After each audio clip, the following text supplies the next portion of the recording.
it's time to sit down, grab a sweet tea in your hand, on a worn out rocker with a view of this southern land. I got the crickets singing low and the fireflies in the sky.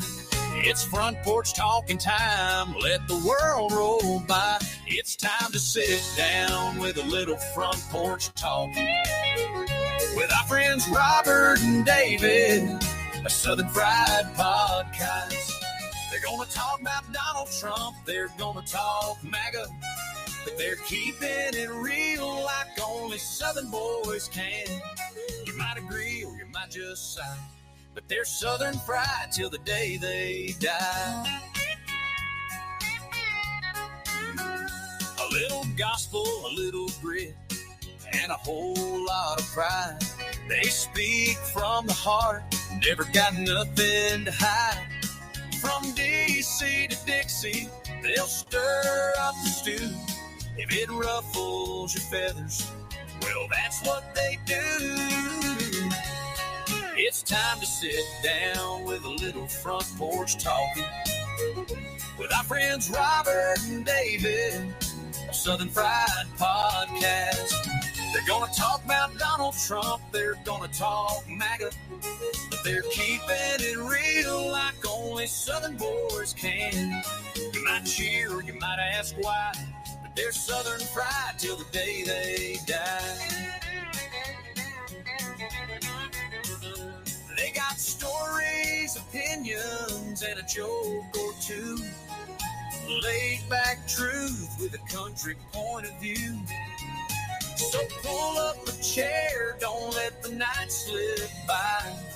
There's wisdom in that old southern sky. Yeah, it's time to sit down with a little front porch talking with our friends Robert and David, the Southern Fried Podcast. They're gonna talk about Donald Trump, they're gonna talk MAGA, but they're laughing and living and loving the land. You might stay or just stop by, but they're Southern fried till the day they die. Yeah, they're Southern fried till the day they die.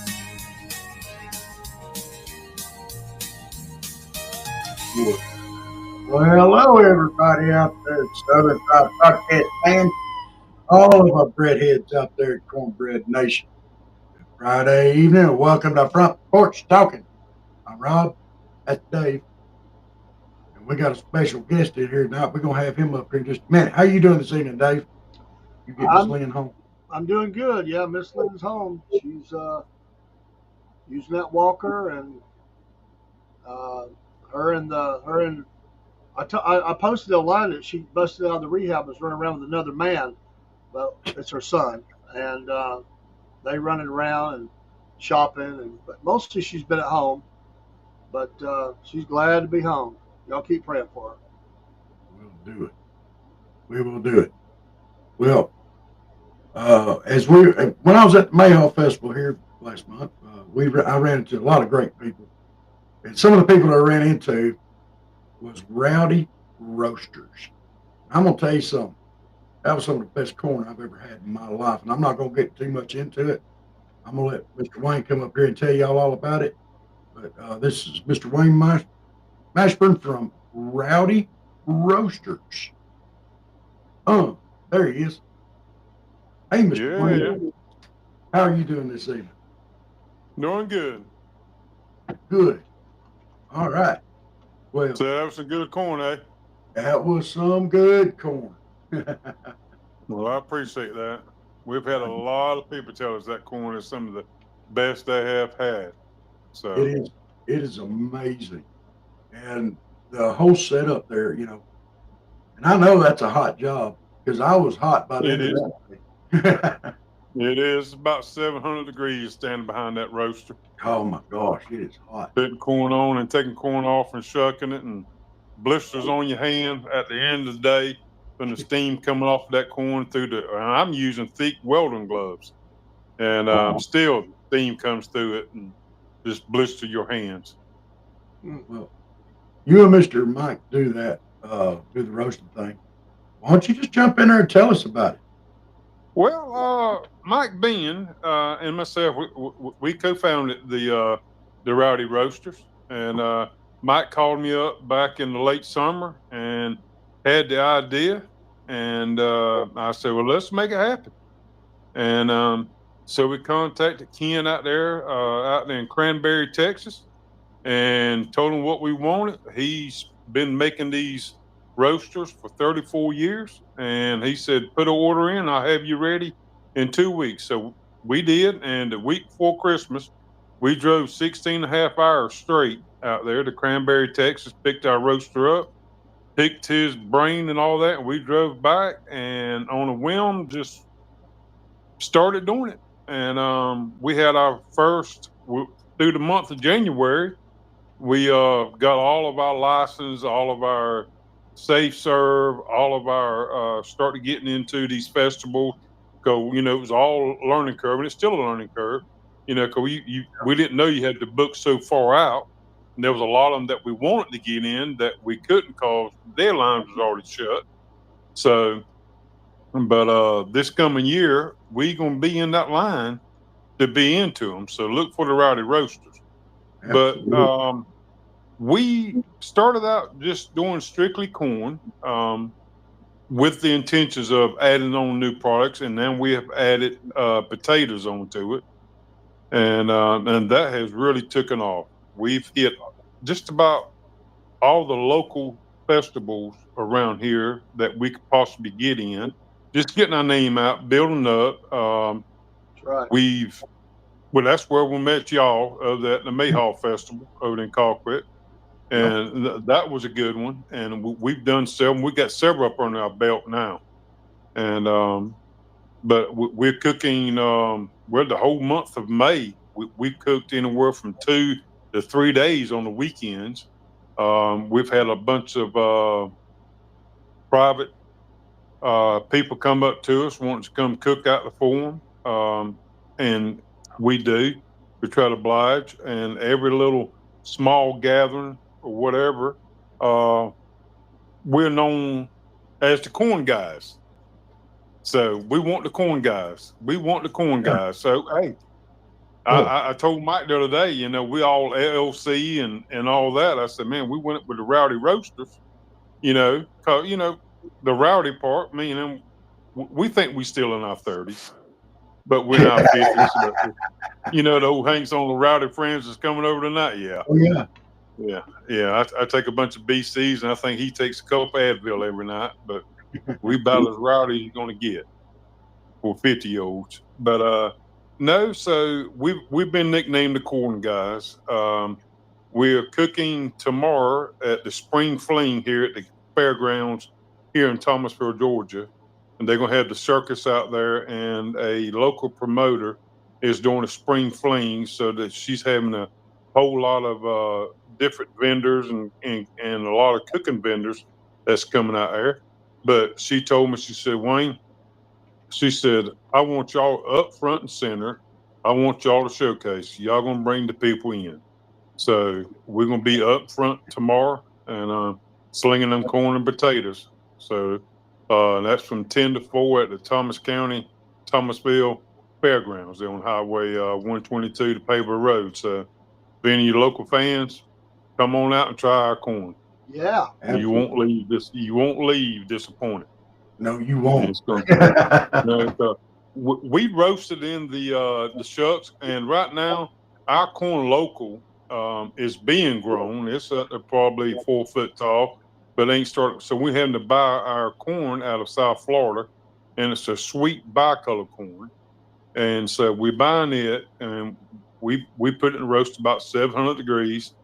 We roast it there for about 15, 16 minutes in the shucks, and then when someone wants it, I pull it out and I shuck it, and then I dip it in some hot butter, and we lay it in a boat, and then we've got just about every season known to man that you could sprinkle whatever you want to, from Parmesan to Two Brothers. The seem like the fan favorite has been the Slap Your Mama season, and Old Bay and Parmesan. but we've got it from taco seasoning all the way down to salt and pepper. So And I got you into think some of that that we Slap have, Your Mama. That was yeah, good. that's slappy. Yeah, it's good. That's Mhm. my partner's. That's his favorite. Where mine is the Two Brothers. It don't have the salt content as the Slap Your Mothers, and I like a little bite in mine, and he likes a lot of bite in his. And that Slap Your Mama, it's got the bite to it. It And does. so we are trying, whatever our customers ask, that's what, if we don't have it today, next time you see us, we will have that seasoning there for you. If it's something other that we've had one or two requests for, we'll go out and try our best to find it and have it ready for you. Yeah. And we've had a couple people ask, for the Mexican street corn where you dip in mayonnaise and tahini and elote season and all that. We tried that. It was not a big of hit as what a lot of people say it was. We just didn't have a big calling for it. So, we decided just not to do the mayonnaise. It is a huge cost, to take mayonnaise because it's not something you can reuse over and over. So you use it one time, we chunk it, So our butter is it's fresh on everything into it.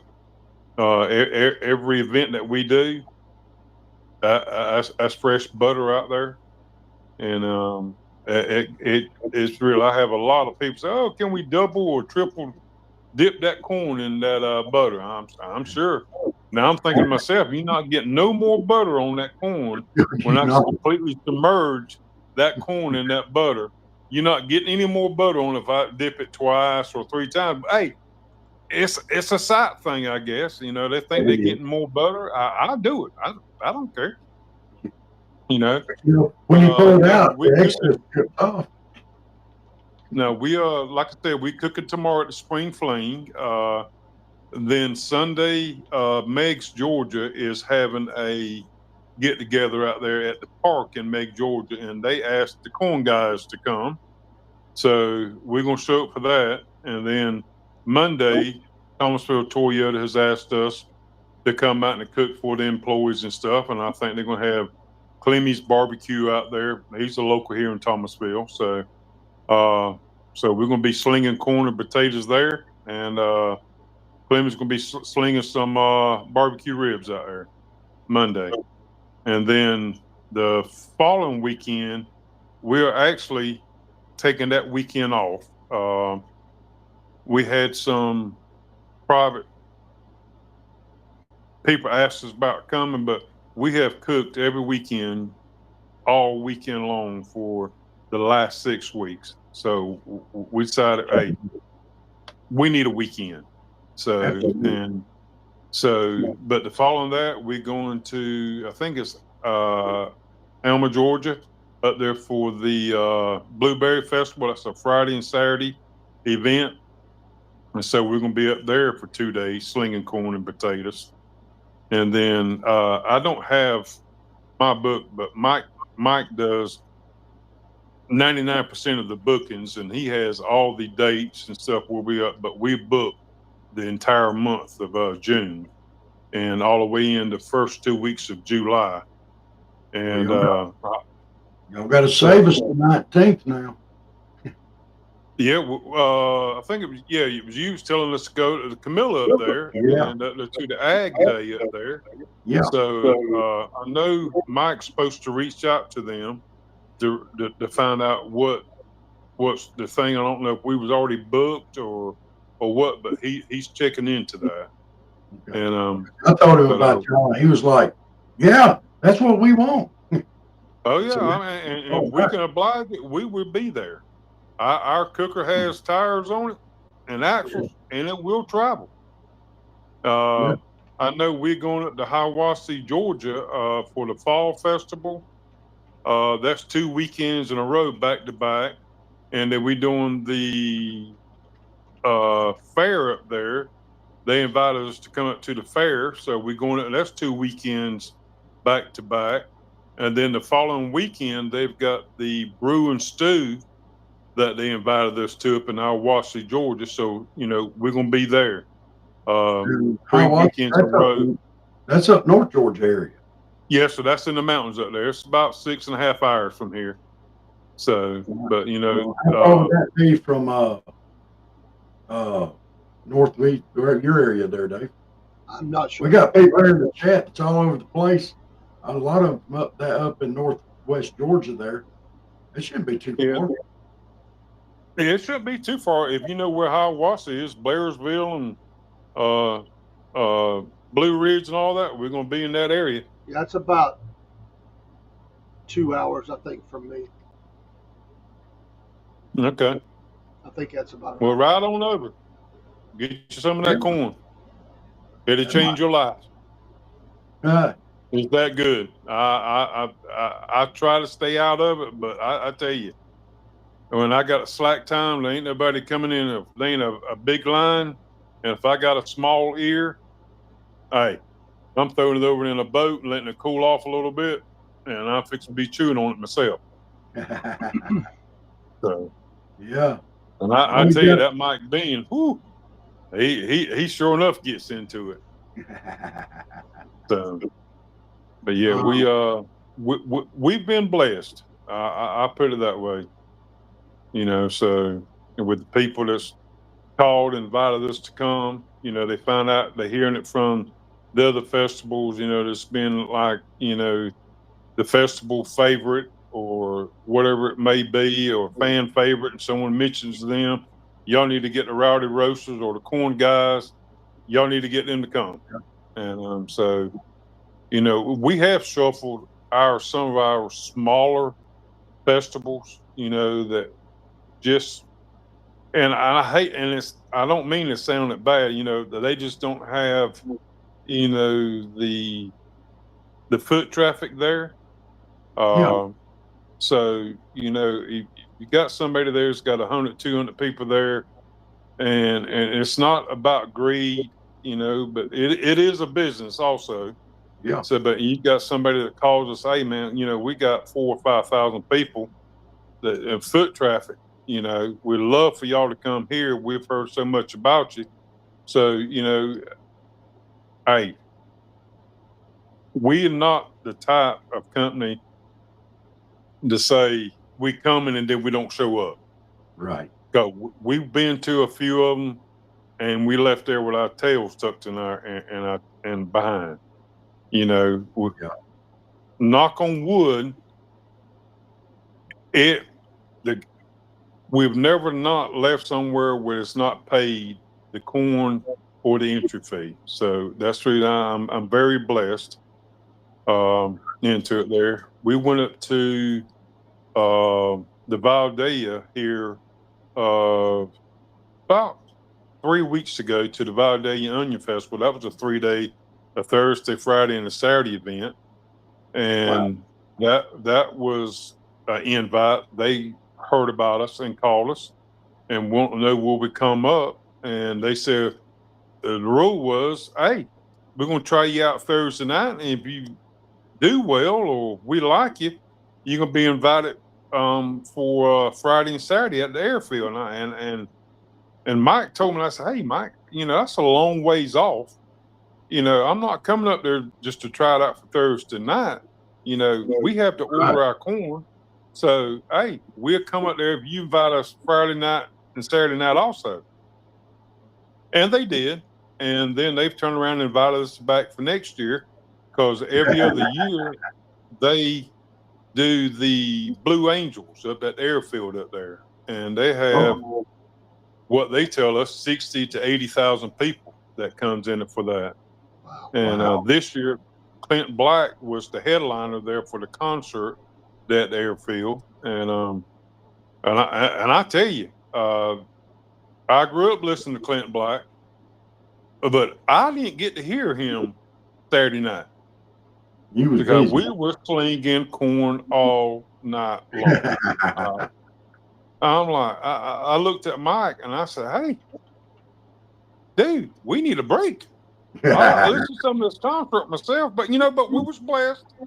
We went through about 15 bushels of corn just Saturday night.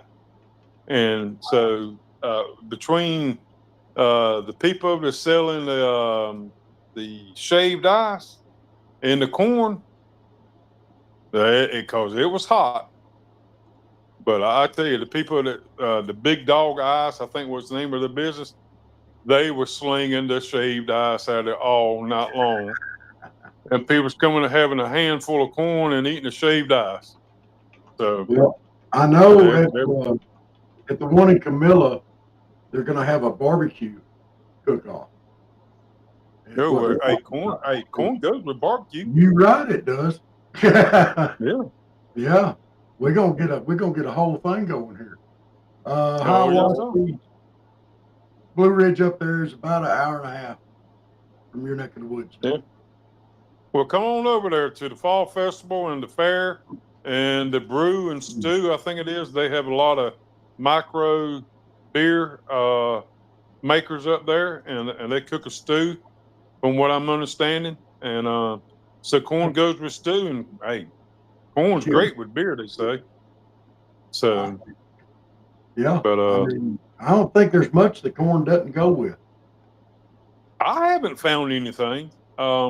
We're looking at also bringing on something new, and that is selling the corn by the cupfuls. We've been doing it strictly on the cob. We've had some people and some younger fans, I call them, that, and I don't know what it's saying, but we kind of got a nickname like Bougie. They don't want to eat the corn off the cob. So we are able to cut it off right now for them. But I told Mike we could take that corn and go in and put it in the tenfold boats, and we could roast it right on the roaster. And so we can do that and just sell it to them by the cupful. We'll scoop it out and measure it out what it is, and then you can walk around with a cup and a spoon and eat the corn instead of trying to eat it off of the cob. Because you've seen it, that corn's hot. It's hot. We take it off. It's anywhere from 650 to 700 degrees when it comes off of that roaster, and she is smoking. Yeah. So a lot of the younger fans, it's really, in my opinion, it's too hot for them. We tell them, hey, it's so hot it'll melt your teeth. So be careful.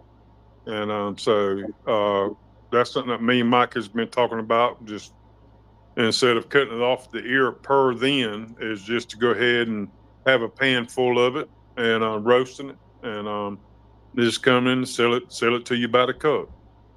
There you go. So it'll be a little easier for our younger fans and some of the older fans of the corn. So now wait a minute. You was talking about y'all being in your 50s. So trying to make it sound like it's old. Now I just turned the speed limit. Now I'm not going to tell you how old Mike's a few years older than I am. Really? But see, I've been rode hard and put up wet. Well, I haven't hit the speed limit yet. Oh, you haven't hit the speed limit yet? No, I hadn't hit it yet, and I'm not going to hit it until October. Actually, I'm still 39. My mama said she never had no children older than she was. Oh, okay. That's a good one now. Yeah, and you're not going to talk about how old that guy is. Doesn't bother me. I'm 60. I praise the Lord for it. I've made it 60 years. Hey, that's right. It's a good way to look at it. That's right. Because there's a lot of people that has not been blessed to see 60. Amen. Michael says he's at the interstate speed limit. Is that the interstate speed limit? Now, I just come off the interstate today now, and there was parts of that out there that was 70 miles per hour. Better be careful saying that, Michael. I got I was wondering with that corn coming out of Florida, is there any danger of you becoming a Florida fan, instead of a Bama fan? No, sir. No, not none whatsoever. Now, my oldest son, he is the biggest diehard Florida Gator fan, and I try not to hold it against him. Oh my gosh. But even from a Good Lord. youngin, he can tell you, Dad, we sit down and watch a football game, pro football game. Dad, he graduated from or come out of the University of Florida this year. He ran that speed. He caught this many patches. And I'm thinking to myself, wait just a minute now. Oh, you know all this stuff? He said, oh yeah. He said, I know all the Florida Gator fans, stuff like that. I'm like, we need to go in the booking business. Yeah. You know all that stuff. He tell me the injury reports, all that. And I'm like, holy cow. Well, Yeah, but every year that Bama and Florida plays each other, like the last time, Florida had us beat. And till the guy picked up through the shoe.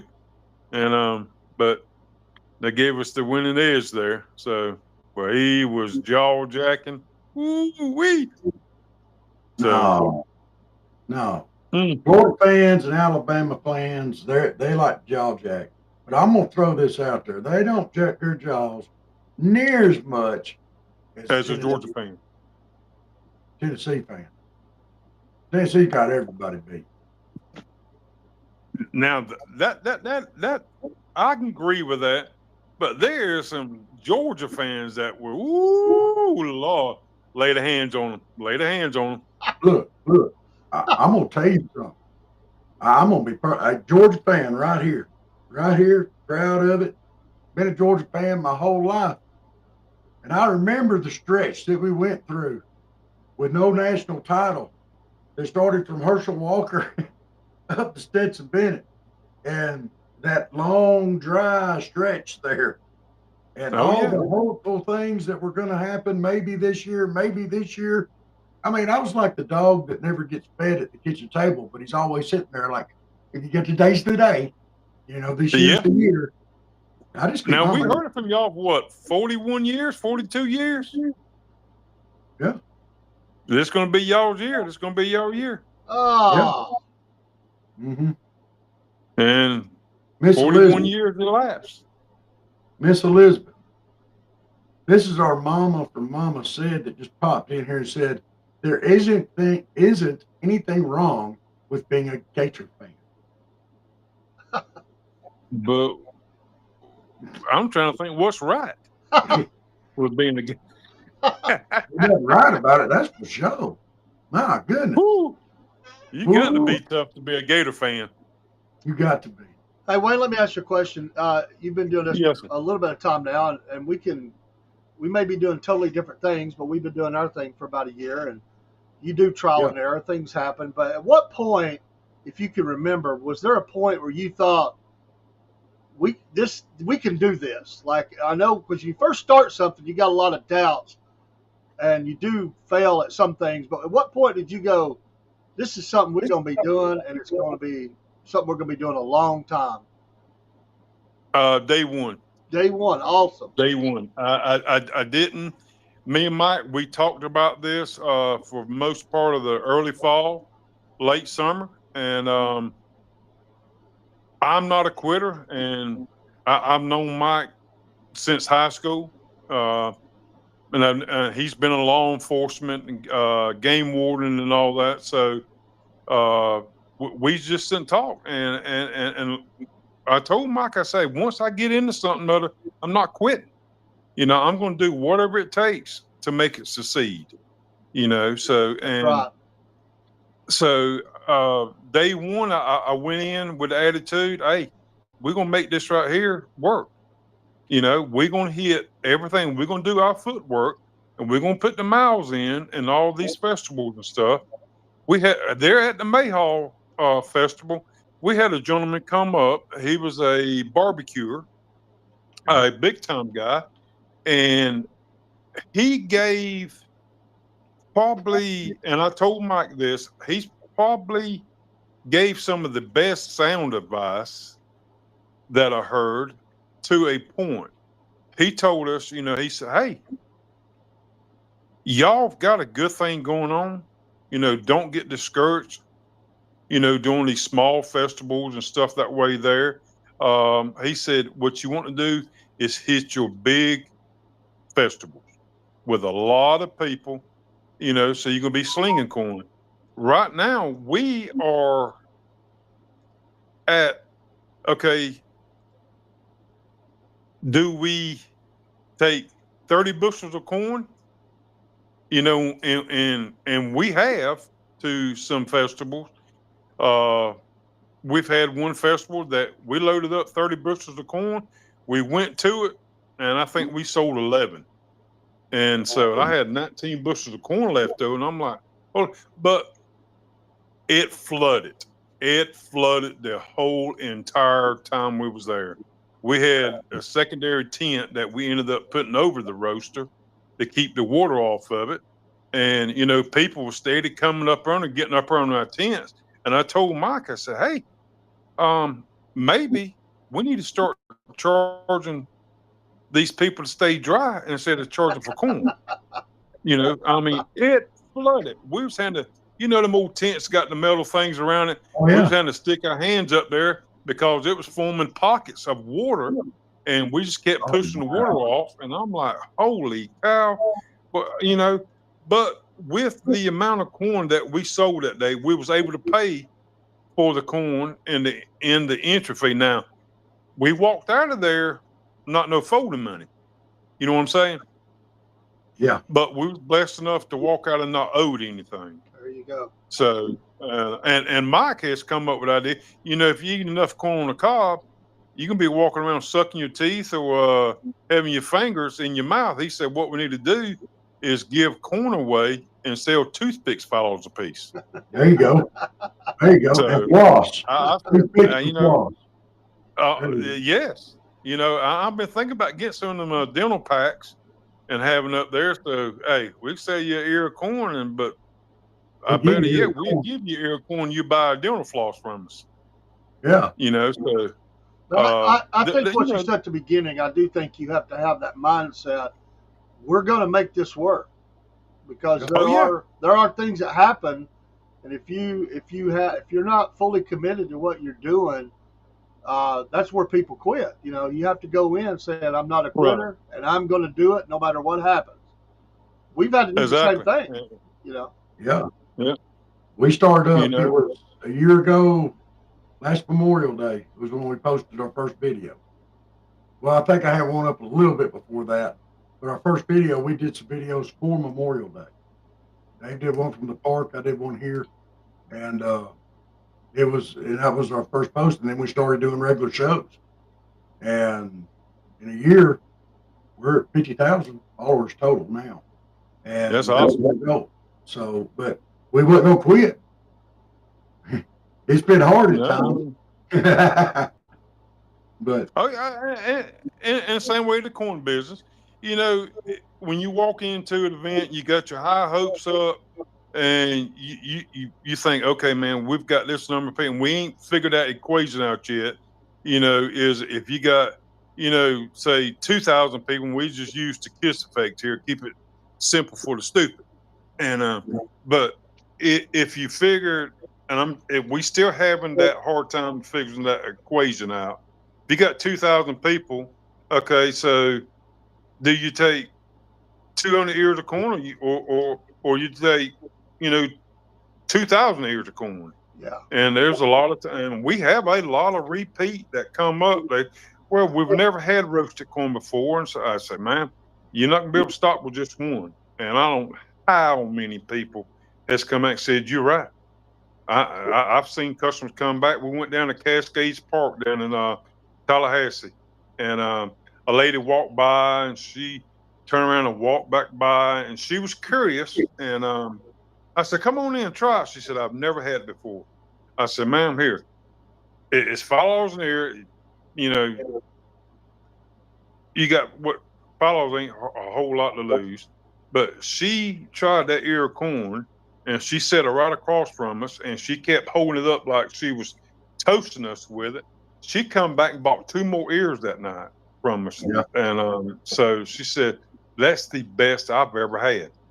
And she said, I didn't know what corn tastes like coming off a roaster. And then y'all dipped in the not hot butter and y'all told us what season to put on to it. I was like, good Lord. And so she actually friended me on my Facebook and want to know we're going to come back down and do the next Cascade part. They got a 4-month thing that they have bands down there. The city of Tallahassee puts on, and she wanted to make sure that we was going to be back down the next month. And I said, I've got to look. Mike's got to look at the schedule and see when it is and see what we got booked. And before I can say that we're going to be back down there, and which Cascades has reached out to us and wanting all of our vendor information, wanting to make sure that we're available to come back down there. So check into that one too then. Yeah, that's a nice little. They had a local band there called Revival. I think the band was local to Tallahassee, and it really drew a pretty good crowd. And there was 4 or 5 other vendors down there every year, and and they was come over and trying our corn out, and they say, "Man, this is a blessing. We've never had it up here before," and we done well there. Not as well as maybe I thought, but we done well, so. Now, when are y'all going to be up at the Hiawassee? I know it's the fall festival, and please forgive me, I don't know the dates. It's the fall festival and the fair. You have to look it up, the Hiawassee Fair and the Hiawassee Fall Festival and the Brew and Stew Festival there in Hiawassee.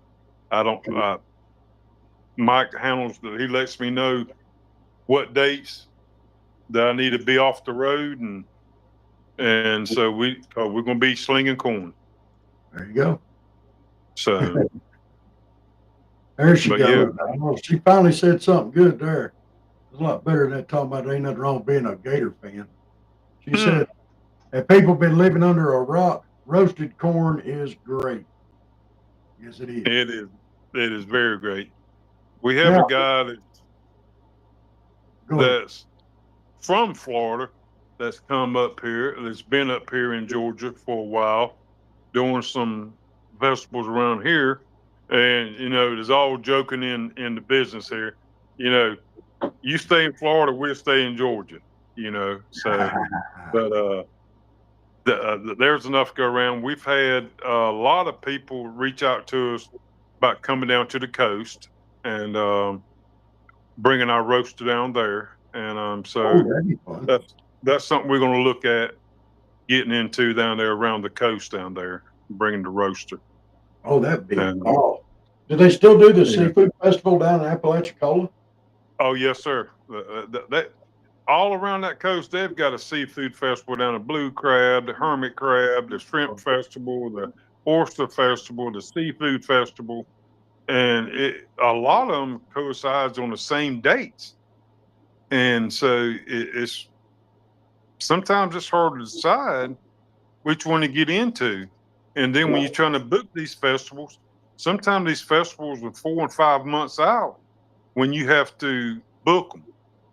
And so you are like, well, do we do this? But we got this one right here that's coming up, so, and then if we do this and here, and people say, man, y'all should have come down here. I'm like, dude, no, we don't know. This is our first year getting into this, and we are learning, getting our tails wet, teeth broken into it. So bear with us. We get it figured out. You don't know if it's going to be a hurricane. I mean, this is the Gulf we're talking about. Exactly. It's a hurricane. You don't know. Exactly. I was just telling my wife, I surprised her with a beach trip this coming weekend. And I told her, I said, I hate booking on this VRBO, A&RB, whatever you want to call it. I said, when you used to just drive down to the coast, boom, you rented a hotel or a condo. There was no. But she reminded me, she said, everybody has access to the internet now. So they book, and I'm like, it's the coast. You don't know if we booking this right here and then a tropical storm, hurricane, or a tornado comes up. It's the coast. So absolutely. there's no money back. You rent the place where you go down there and Cross your fingers. sit in the condo. Dear Lord, please let it be nice. Yes, but I'm scared of sharks. I done had nightmares. That's the way I'm going to die. Is a shark going to get me? So I made sure when I rented this condo that it had pools. And Now, wait a I minute, wait. watched. You surprised her with a beach trip. You're not going nowhere near that redneck Riviera, are you? Now, what you calling that redneck Riviera? This is St. George. Okay. That's about as redneck I'm you going get. Panama City. Panama Oh, City. Lord. Now, I'm going to be up from it. We're going to be at St. George. Okay. You're going to be a Yeah, little you know. all right. Yeah, that Panama City is a little too fast for me down there still. Look, I stay at Panama City, but one of the best places to free dive is down at St. Andrews State Park there on the jetty. Now, I go out there. my best friend last year, they talked me into going down there. Now, I did get in the water there, about knee deep, but that was enough. Like I told him, I watched that. What was that old B-rated film, Sharknado or something other years ago? Dude, I joke around. I said, I didn't take a shower for a week because I knew a shark was going to come out that shower head. And I was like, no. And see, I love sharks. I'm the idiot that runs to the water when they see a shark. Oh, no. Oh, yes. Oh, no. Man, all them things do is swim and eat. That's all they think about is their next meal. Well, I just don't act like a meal. Well, see, and there's a rule. If you go to the beach with me, do not point. Do not point out in that water because I'll come out of that water quick. Oh, Lord. I'll be back up on the sand. No, I don't get in that water much. Oh, I'll be out there. Which I took some video last time we went down. We had it on the show.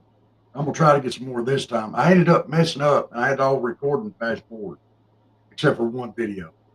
But I actually saw Barracuda. I got some good shots of him. You know, there at St. Andrews? Yeah. Oh, yes, sir. No. Oh, yeah. At the jetty, on the inside of the jetty, in the kiddie pool. Well, that's where I was swimming at that day. It was inside that jetty. Man, I've seen cat sharks down there. I've seen stingrays. I've seen eels. Some big old crabs. You got to be careful down there. You in the ocean. It's right. all That's their living room. I understand that. But they could share it with me. Yeah. And they will. Just a little 5 foot by 5 foot area. Just don't come in there. Something bump them. You can't be talking about. It's going to bump me on my thighs. Oh, No, Lord. no, I got to get out of there. No. They just want you to share a little of you with them, too. Exactly. That's what I'm afraid of. I'm going to show you all the hospitality I can. If you come in my living room, I'm going to show you all the hospitality I can. I'm going to offer you a cup of coffee, glass of sweet tea, some soda or something or other. Yep. You know, hey, offer me the same courtesy when I go into your living room. Yeah, you know, don't try to eat me. So, but yeah, that's like I said, we go to Flint River to the sandbars a lot. And I said I could swim with the gators and the moccasins down there all day long before I could swim with a shark. I just can't do it. It just gets my blood pressure up and my feet wants to dance and move, and I just can't stay it alone. I can't enjoy it. Barry just said, heard that they have that in Florida, they have alligator NATO when the hurricanes wash the alligators out of the lakes. That's true. Michael said up here, we just have meth sharks. Yeah, I'll tell you that. And my daughter, she climbed in the bed with me and my wife one day, talked me into watching Shark Week. That's what started. I was in the water all the time. You know, I was like a whale liar. I just enjoyed the water. Till I watched Shark Week. That ended it. Now, right there, my uncle and them has some condos down there in Panama City by Pineapple Willie's. And they showed that Shark Week the same water, the same beach. They had the swing in the background of all Yes. there was over 300 sharks in that same water, ankle deep water, Yes. in the same place where we stayed at. Yeah. That ended it. Oh, I love it. That's a good area to Oh. see them too. That's one of the places I like to go. It's right off from Pineapple Willie's. Because they have Lord. Yeah. Oh no. So I was glad when he sold them condos. Well, you don't want to try to pet them. You know, you just want to No, look at them. I don't even want to see them. And then a couple years ago, where was it at? Where was that? And you went and pointed at them sharks. And you said seen something big and silver out. I think it was Panama City. She went to pointing. There was some waves crashing in, and she went to point and says she seen something big and silver. That's it. It might have been a dolphin. You call in the dogs and piss on that fire. That hunt's over with. I'm with you, man. That was spoken like a Georgia fan right there. I don't want nothing to do with it. No. Not one thing. No. Oh. I swim with the gators in the moccasin before I swim with a shark.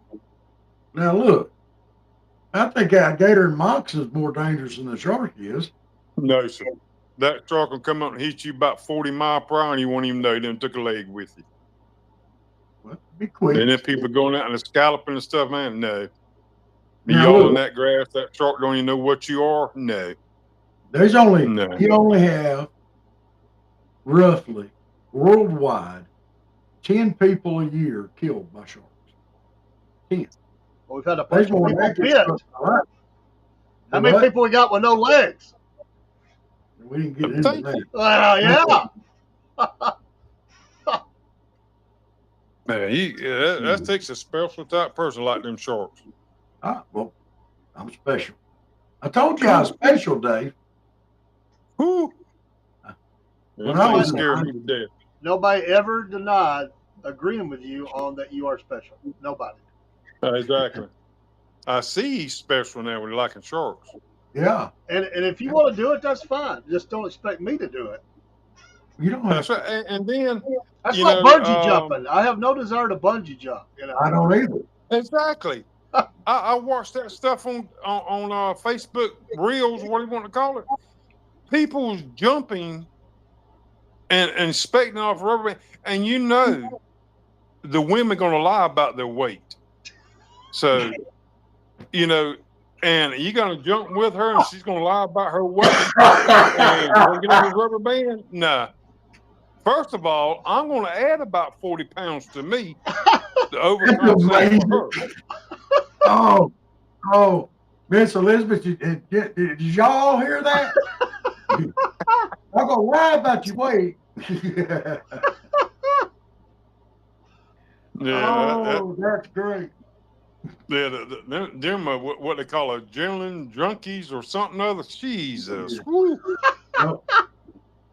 They want to meet their maker quicker than I want to meet mine. Well, all righty then. Shaking my head. Put you in a tough spot, eh?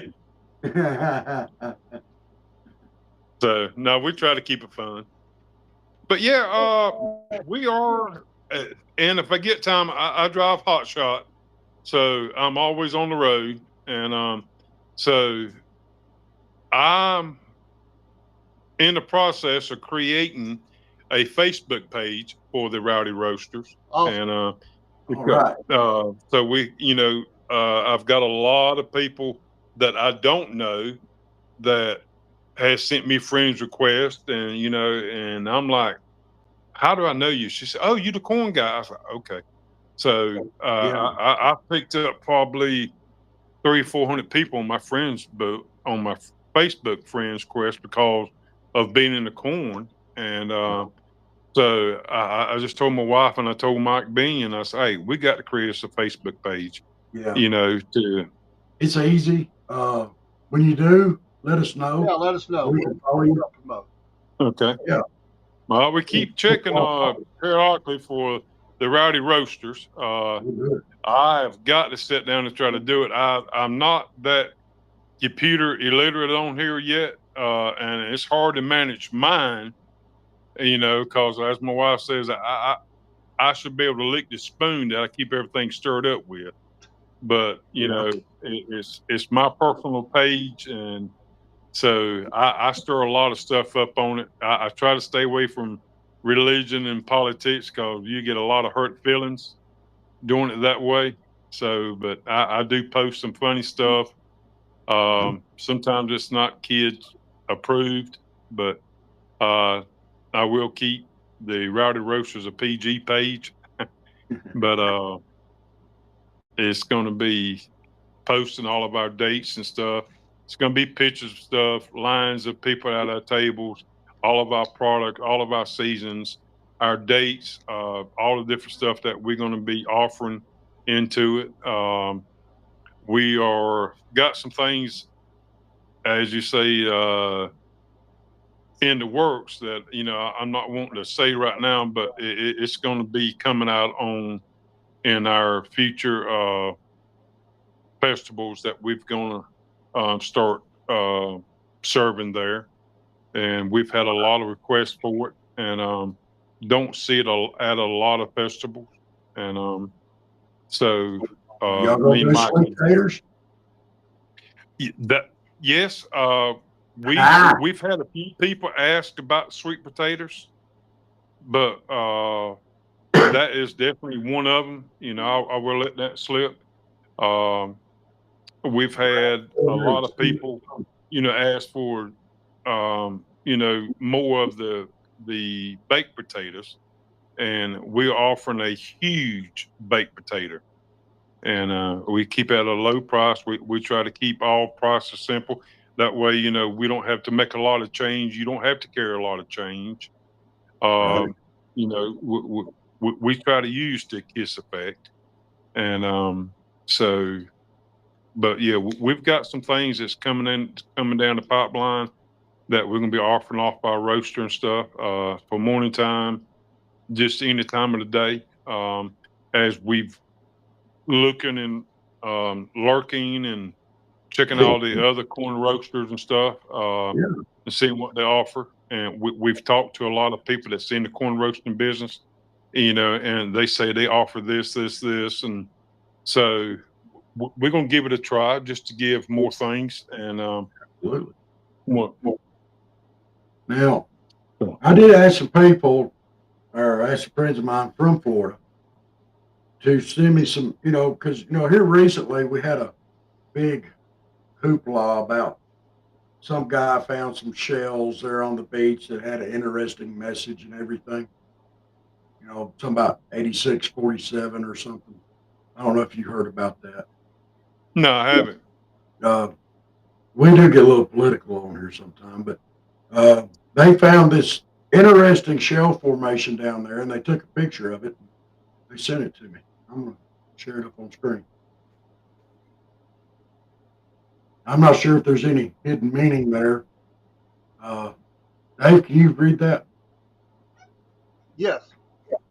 I saw that one. Sorry. In fact, that became a favorite thing to do, was to create different scenes and post them. He started a whole trend, and I'm sure he doesn't like what was being sent. Could you? I'm sorry. I need to put that back up there. It says Comey sits while he feeds in the shells. He's the one that put up the 8647. Oh, okay. Yeah, I try to stay away on my personal page. Let's see. I just get a text. I hope I don't lose y'all. I don't know where. If you lose the same link. I can still hear you though. Nope. I think it froze up. Oh, there it is. There you are. Yeah, that was Mike. He's at the movie theater and saying, what time was I planning on getting to the festival in the morning? And I'm like, oh, yeah.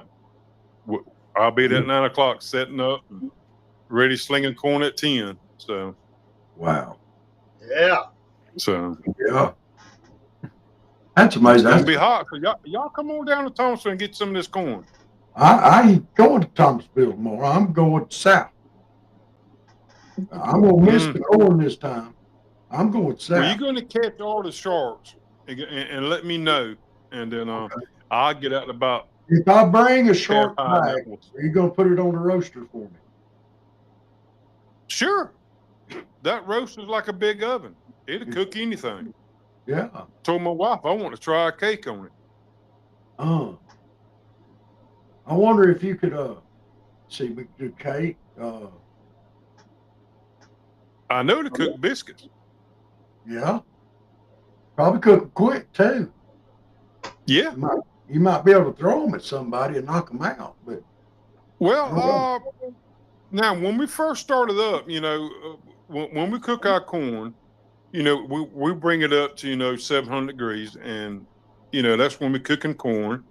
We put our potatoes on at a certain degree, and we've got it down to about an hour once we put the potatoes on, and it gets to a certain degree. We put them on. We count to an hour.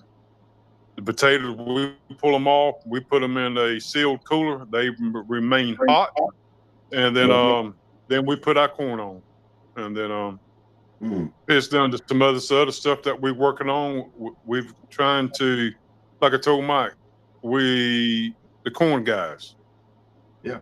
So we started out with corn, and I want to stay corn, and that's going to be our bread and butter.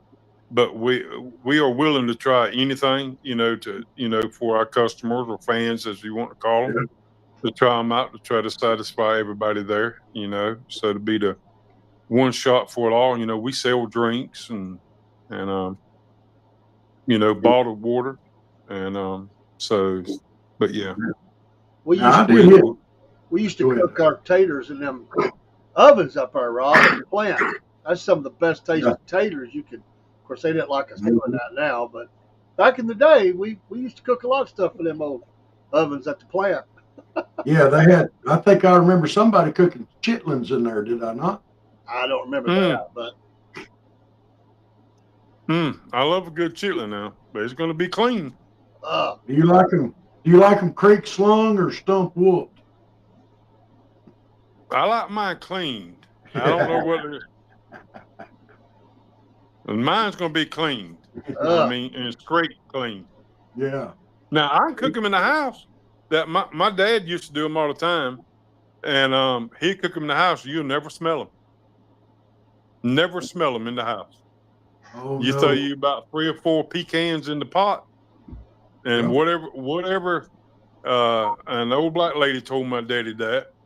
And he started cooking. I mean, you could smell them the time you pull them into our lot, and I like Daddy's cooking chitlins. But she told us to throw some pecans in the pot, about 3 or 4 green pecans, throw them in the pot, and whatever reason, it takes the smell out of them. Hey, Dean, Jenny, y'all ain't got to eat them if you don't like them. I've had chitlins. It ain't hurt nobody. If people want to eat chitlins, they're going to eat chitlins. Yeah, I bet y'all eat avocados. Yeah, my wife loves avocados. I don't care for more nasty than avocado. Now, I like the guacamole dip, but just cutting up an avocado and putting it on a hamburger or something that way, no. That's it. I don't want it on a sandwich either. So, but yeah. No, but give me all the guacamole you can. Yeah, Jenny, you eat chicken livers. Don't be talking about I do. Yeah. That's made to get all the filthy and nasty out of the chicken. You gonna eat that? Well, I mean, I eat mullet gizzards too now. I've eaten mullet, bro. I eat mullet. Bro. I don't eat. I'm not a fan of mullet. But now I do like the mullet gizzards. I like red roe mullet now. I love mullet roe. But if you eat too much of it, Ooh, what you talking about? I like you eat too much corn. Yeah, you'll be running tight in the flaps, loosen the rudders if you eat too much of that. Oh, yes, sir. So I know exactly what you mean. Yeah. So if you eat too much of it, you'll find out. Exactly. So, but I do love it. Well, guys, my wife looking at me funny, and I enjoyed it, and I appreciate the invite. But please continue to look back. We're going to have the Rowdy Roaster Facebook page. We're going to be at a lot of your local festivals. So look for the Big Green Roaster. You've got my number. Let me know. I'll keep an eye out. Let me know when you get it up. You've got my number there. Okay. And yeah, I've got your number. Through that day. And we'll try to get together. We and Dave are going to try to do some festivals up in North Georgia area this fall. Okay. So maybe we can hit over in that area there with you at the Hiawassee. What do you think, Dave? Yeah, y'all come on. Just corn's on the house. Okay. All right. It's hope to be a lot cooler then, so the corn will be on the house. Y'all come on. We'll do it. Hey. Yeah, I'll see the toothpicks afterwards. All right, that'll work. All right, guys, I appreciate it. Take care, my friend. Thank you so much for being on, Mr. Wayne. Bye-bye. Bye-bye.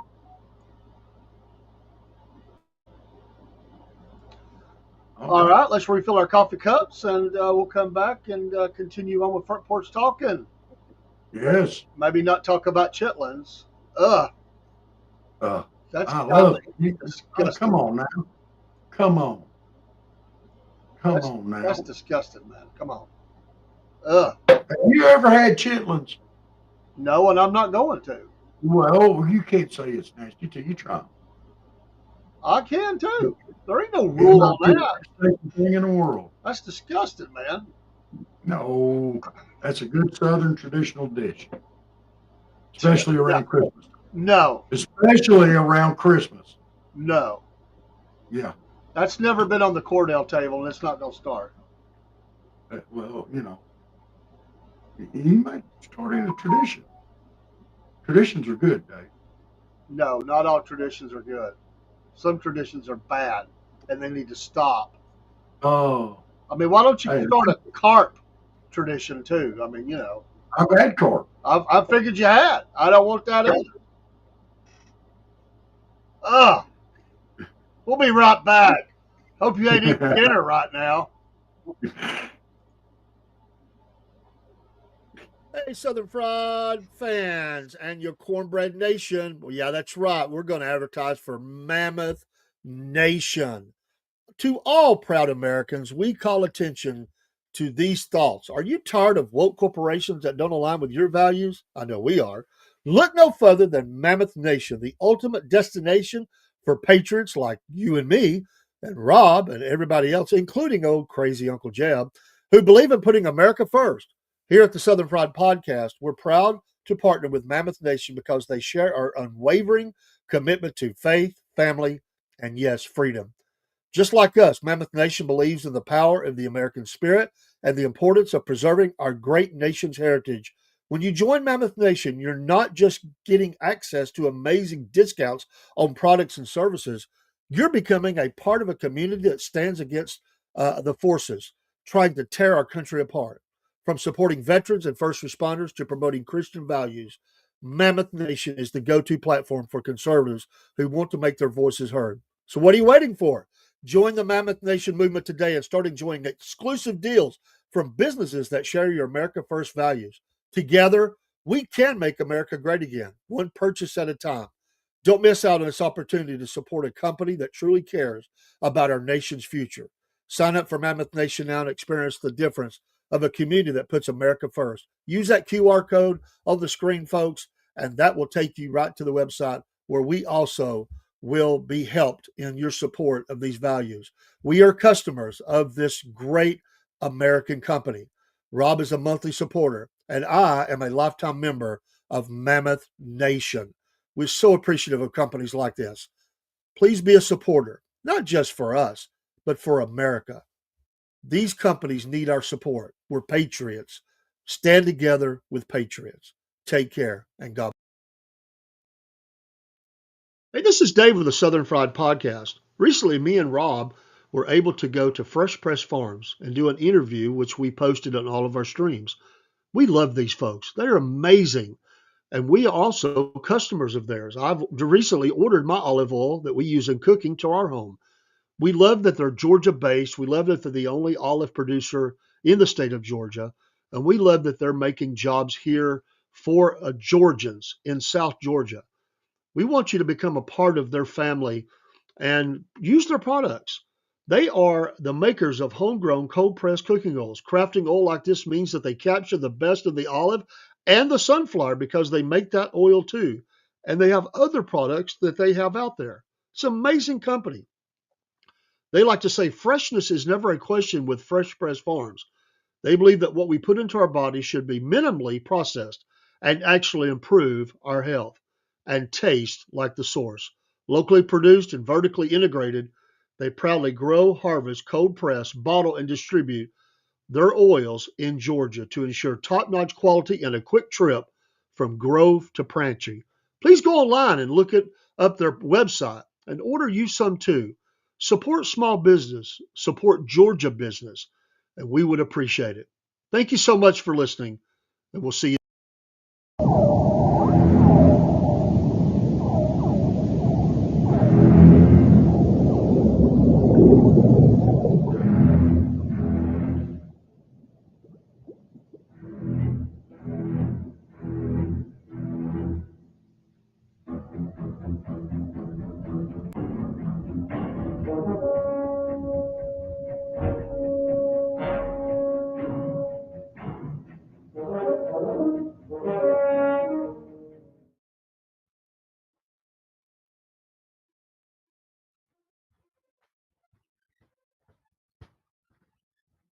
Was you playing my theme music for going to the beach?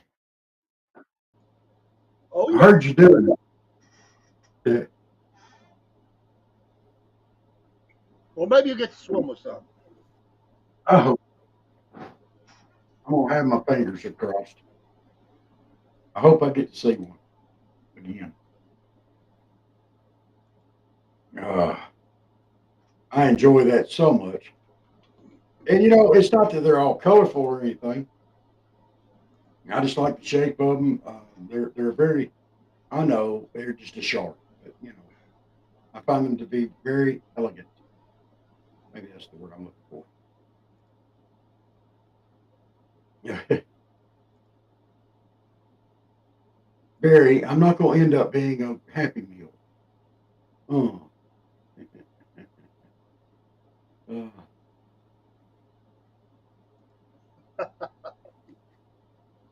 Uh,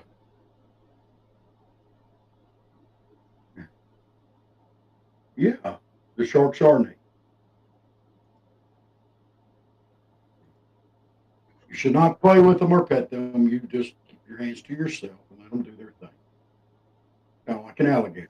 You leave them alone, they'll leave you alone. Oh. Well, I'm so glad they came on. He came on tonight. I'll tell you, they got some good stuff going on there, and they're going to be famous. I'm telling you, because they do a good job with that. They're right there. They take care of the people. They're quick, and I mean, you dunk that fresh roasted ear corn down in that butter, throw a little bit of seasoning on it, man. It'll hurt. It's so good it'll hurt you. Oh, Yeah, I just don't want to melt my teeth. no, let it cool off just a little bit. No, they sound like good old boys. They are. I imagine them alligator guys would get along real well. He was all right except for being a Bama fan. Michael. Michael. Oh, you sound like them Japanese guys out there finning sharks. Oh. And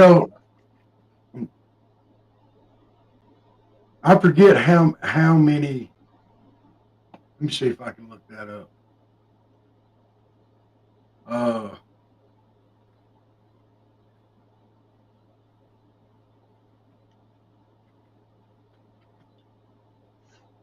Now, that's the neat thing about festivals is you do get a lot of these people they have these weekend businesses that they do. It's hard work. Right. You're out there every weekend, uh, but I've known people to do it, and there's money to be made if you're willing to work hard, be passionate, be consistent. Yes. But it's work. Yeah. It is. It's a lot of work, but there's a lot of reward involved in it as well. But you gotta love what you're doing. I mean, if I didn't love what I'm doing with a podcast, it's not a job. I mean, it is a business, but it's not. That's not the basis of why we do it. And it has to be more than that.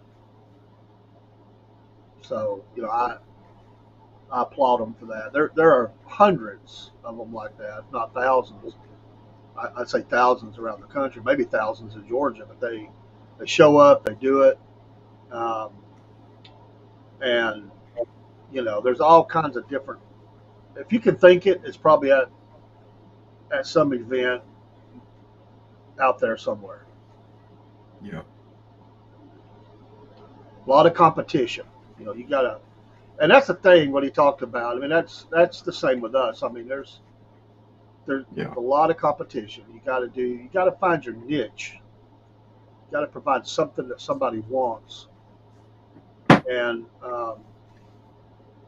always reinvent yourself to that. And that's what they're doing. I mean, they've got their base, and they're adding flavors to that. The main thing is the main thing. They're corn, but they're offering some other things so that they can capture some of those dollars as well. That's just good business.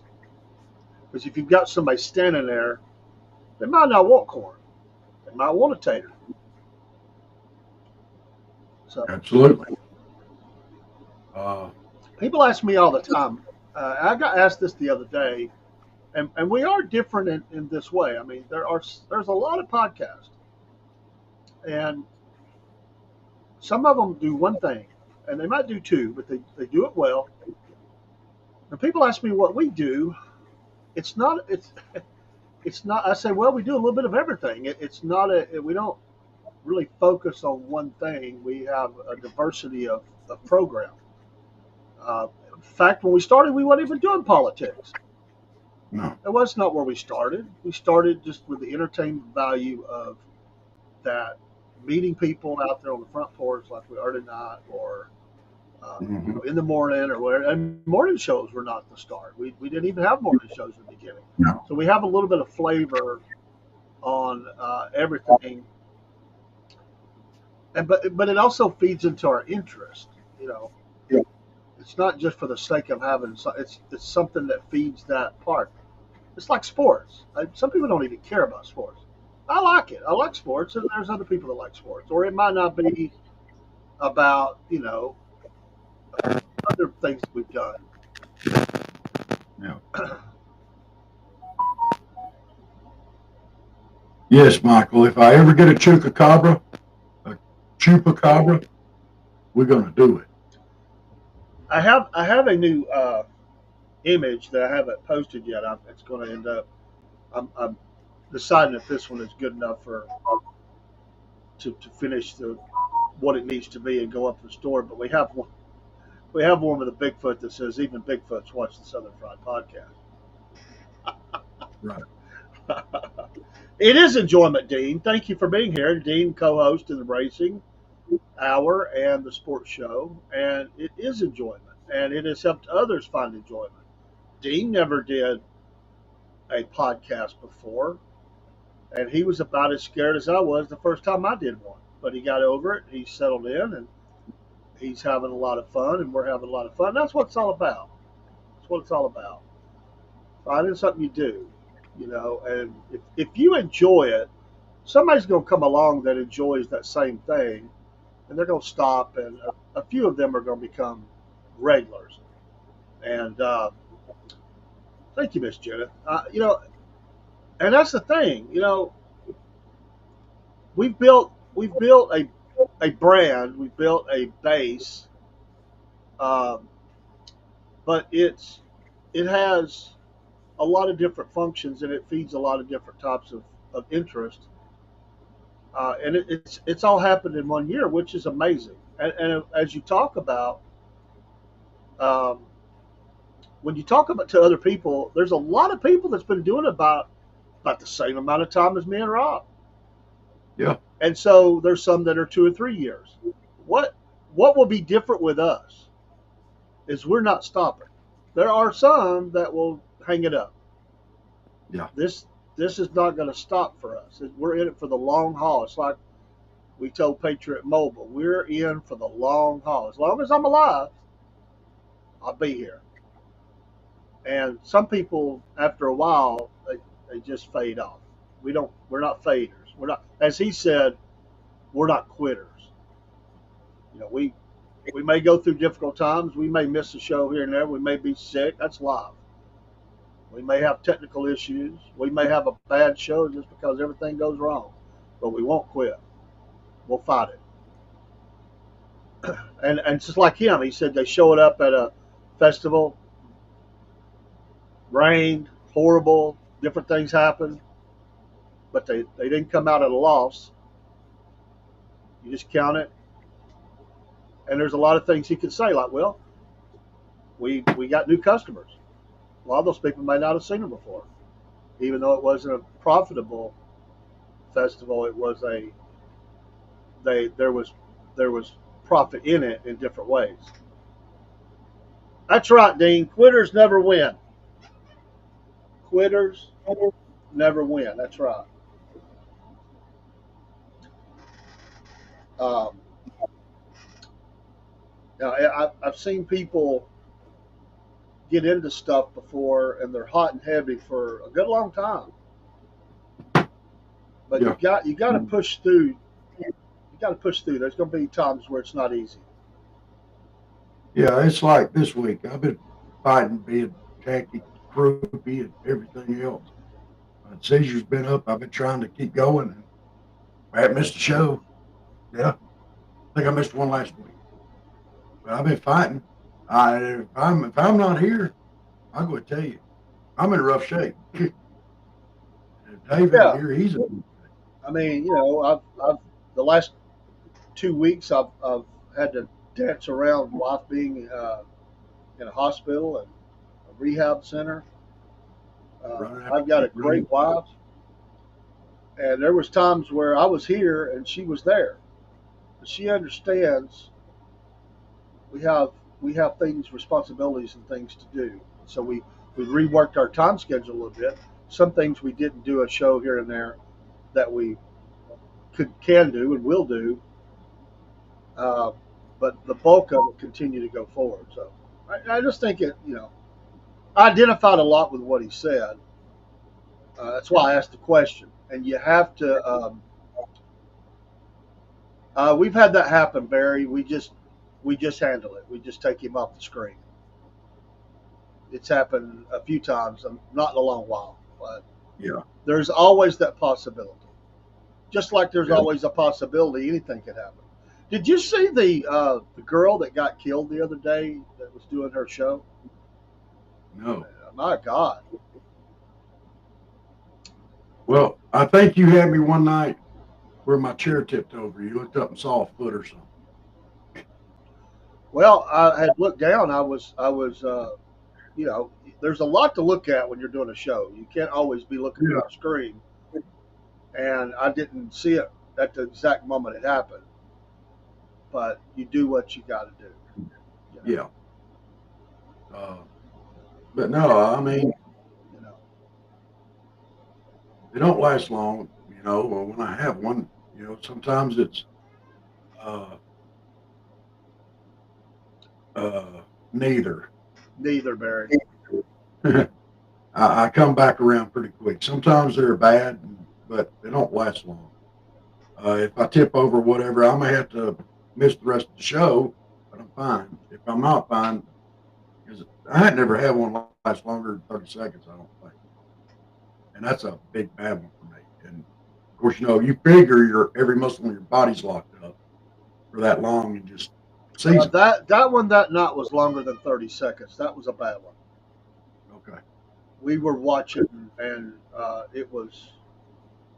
I mean, I can't say exactly what was going on for the whole time, but you were not coherent for 2 or 3 minutes. Okay. And it was a good 10 to 15 minutes before you got back. That was a bad one. And even then, you said, I don't know if I should came back on or not because it hit you so hard, And sometimes that happens. But you just do. The fear would be that he hits his head on something. Yeah. That would be bad. At that point, we'd probably stop the show and just start working emergency services. So. Yeah. Because you could get a brain bleed or something like that. No. I think the worst one I've had as far as being hurting afterwards was I had one in the bathroom. And I actually wound up, I hit on my side apparently over the edge of the tub. And that was rough. When I came back around from that one, that hurt. I don't have seizures, but I about flipped out of my chair one night. I just happened to grab myself just right. I had my chair locked, and it come unlocked like they'll do sometimes. And I just about went, and Rob would have got a good laugh. I would have. If I'd have got to see your foot, I would have laughed.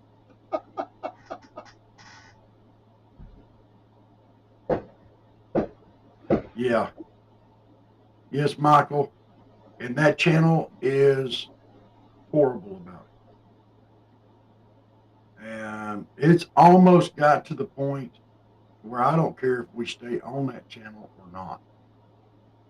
If they're not going to police it and they're going to strike everything we say and do, there's no point in even having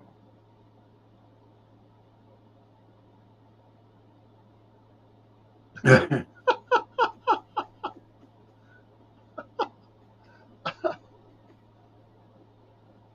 Barry, I'm going to put that up. Just because. Well, we're laughing so other people can't see it. So, Yeah. That's a pretty good comment. We need to attach some electrodes and some battery cables and then wake him up with the web app.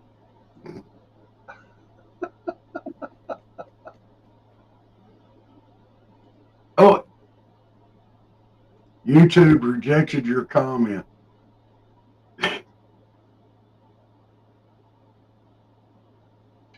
What were we just talking about? It means they thought it was spam or something, I guess. I don't know. I do not like that platform. I'll be straight up and honest about it. By the way, the powers that be have tried to kill another stream's fun time.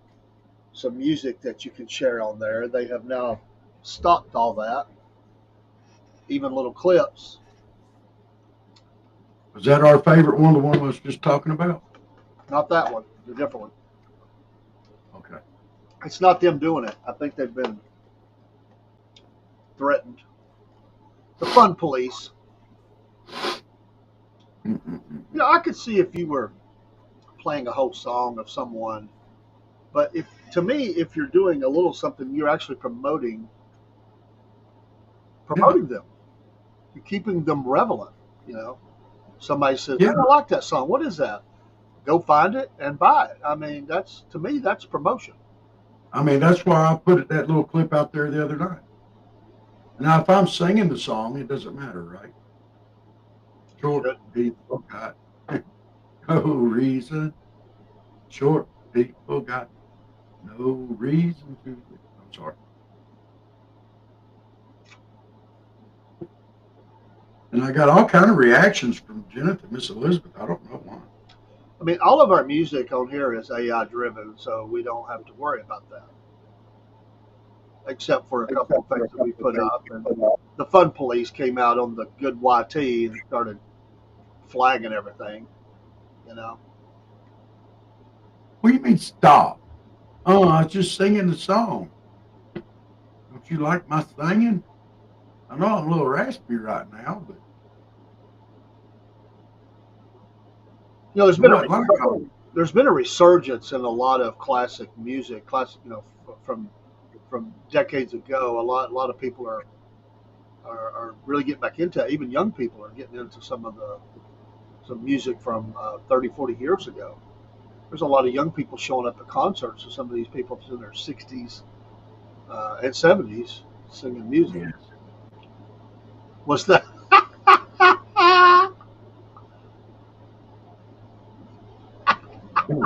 That's not very nice.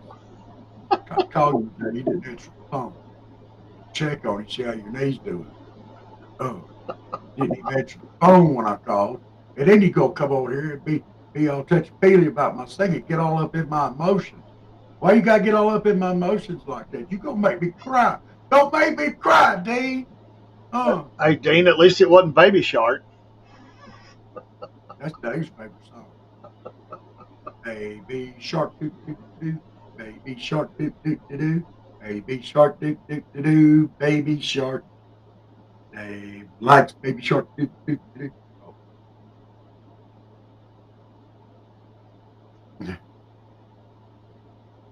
Yeah, I could.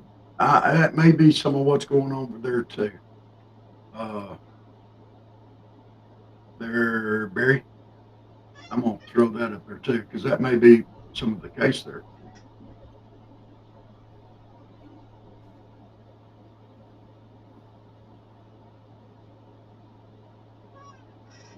He finished the race, didn't he? Did he finish the race?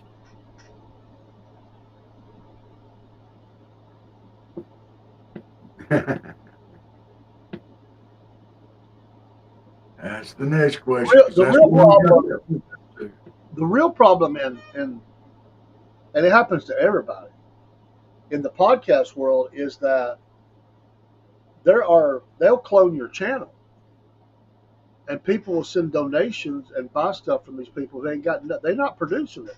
You are. They steal it. That's become a big problem. They are working on it, but some of them are better than others. Yes. Well, that's why we shifted around and got legal. You know, so if it happens to us, we can go after it. And we would. Because I'm going to tell you something. Dang Skippy. I'm going to tell you something. We put a lot of work into the show, and then to have somebody come through and steal it from you, that would get me. I'll give you the shirt off my back. Don't take something away from me. I'll give it to you, but don't take it.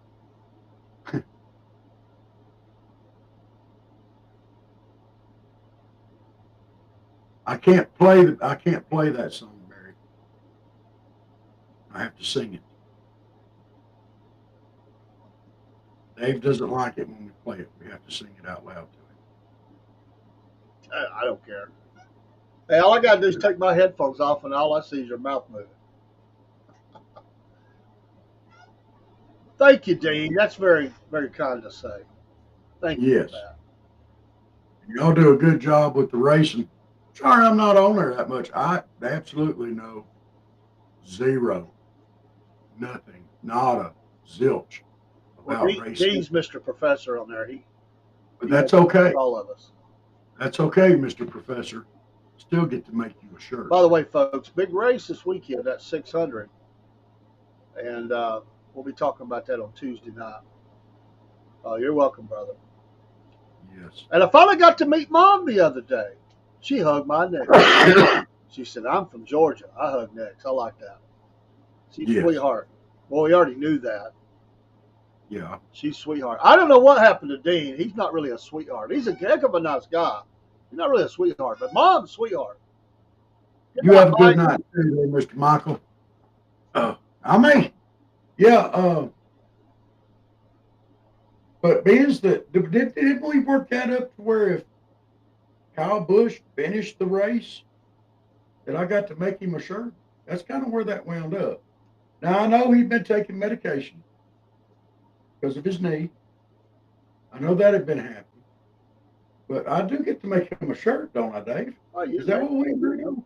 There ain't nothing stopping making a shirt. Well, it'd be something stopping him from wearing it unless we agreed on this. Now, if we agreed on it, then I got to make him a shirt.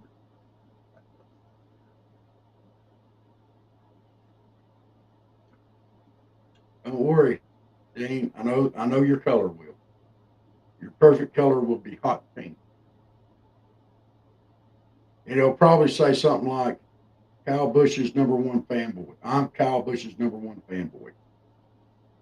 Something like that. It'd be tastefully done.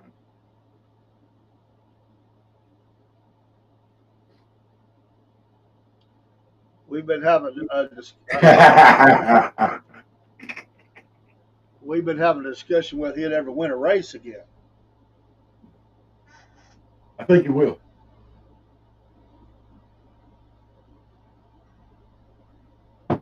I think he will win another race. I think so. I mean, there's bound to be a bunch. Since he's in the back usually, there's bound to be a big wreck, and he'll just come on between them and win. Dean says no. I know he typed that in and he didn't say it out loud. If he'd have said it out loud, his mom would have been in there on his head.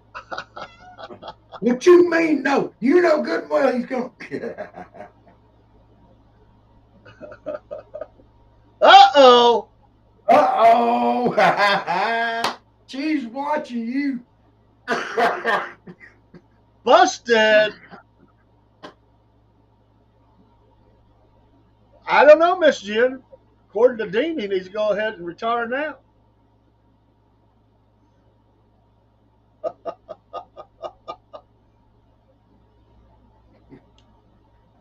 A shout out. I don't know if they're watching now, but Dean's got people watching all over the country. I mean, Iowa, they tell me now.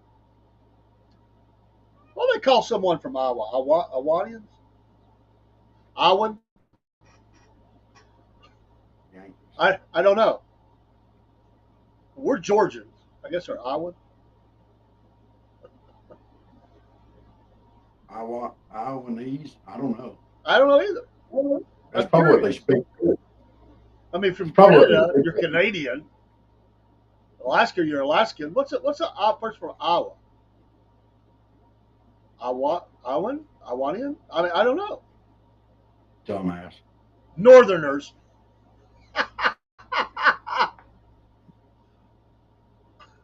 Yankees.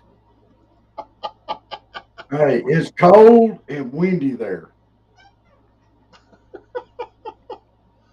Oh, I love it.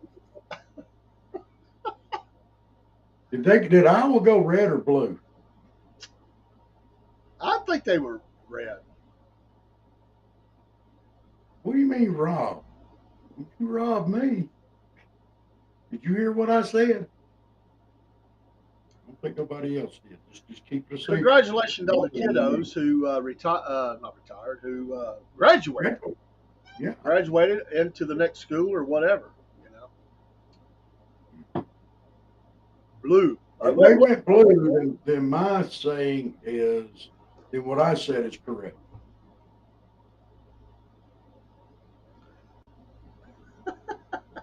I wasn't, that's where they do those Iowa caucuses. The caucus. Yeah. So, I think I'm going to have to shave his dabbling goatee slap off. Why's that? It's turning one. Well, you're getting old. You're getting old, man. I mean, there was a lot of people. There's people here that had kids, grandkids. Went to a lot of graduations going on. It's all part of life. You know what? Our prayers are for you for a long and successful life. All right? Well, I mean, go seize the moment. Your life's in front of you. Go do it. Whether it's continuing your education, moving on to something else, getting a job, going to work. I will say, if you've went to middle school or especially high school graduations, sometimes they get the person that does the valedictorian speech or whatever. They need to know that after about 20 minutes, your butt's hurting and you're kind of like done with it, and you can only say we're going to conquer the world in so many ways. And I went to one night. It was at the Roundhouse, and this girl went on. I'm serious. I think it's like 40 minutes, and I think that even her parents was about ready to pull her off stage by the time she got done. I was like, golly. You know, I've always been waiting for there to be a redneck valedictorian that's giving that graduation speech.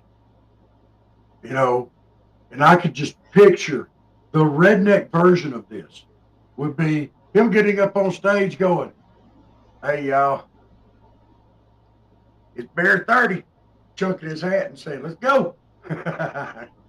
Well, if you've been watching the videos, there's been some wild ones where people are. We'll just say they're jumping up and down and jerking, and it looked like something. It did look like a graduation. Good Lord. It looked like a Church of God service. Well, no, I wouldn't even besmirch that. I mean, it looked. No, I ain't talking about that. I'm talking that. Oh, Wow.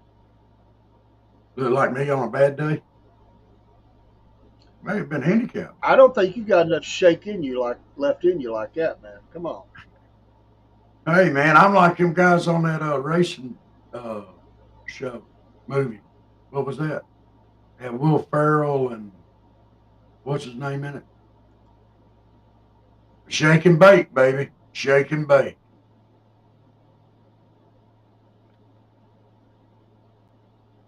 Do I make t-shirts? We have some t-shirts on the website.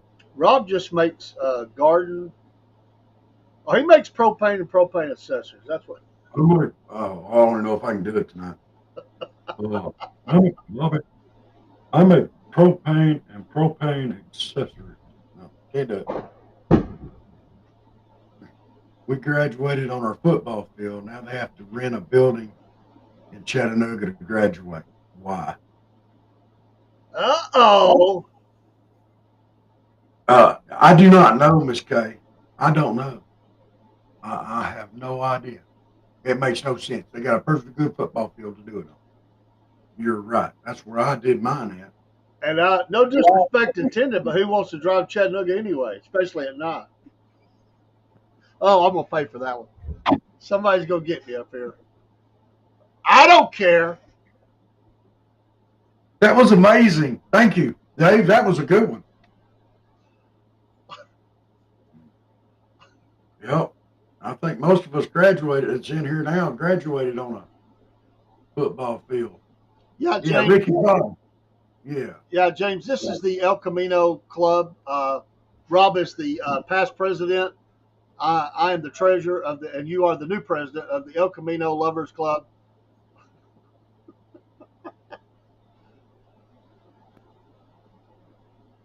Exactly.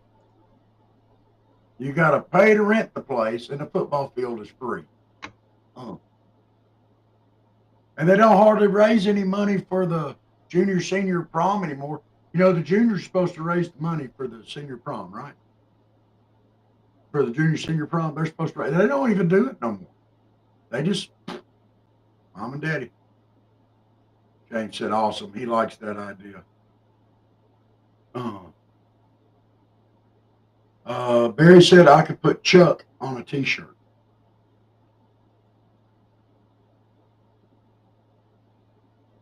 Well, I'll go ahead and tell you, I'd hold Chuck up, but he's over there, laid out on the floor, asleep, as close to me as he can get, and still be over there in his little spot.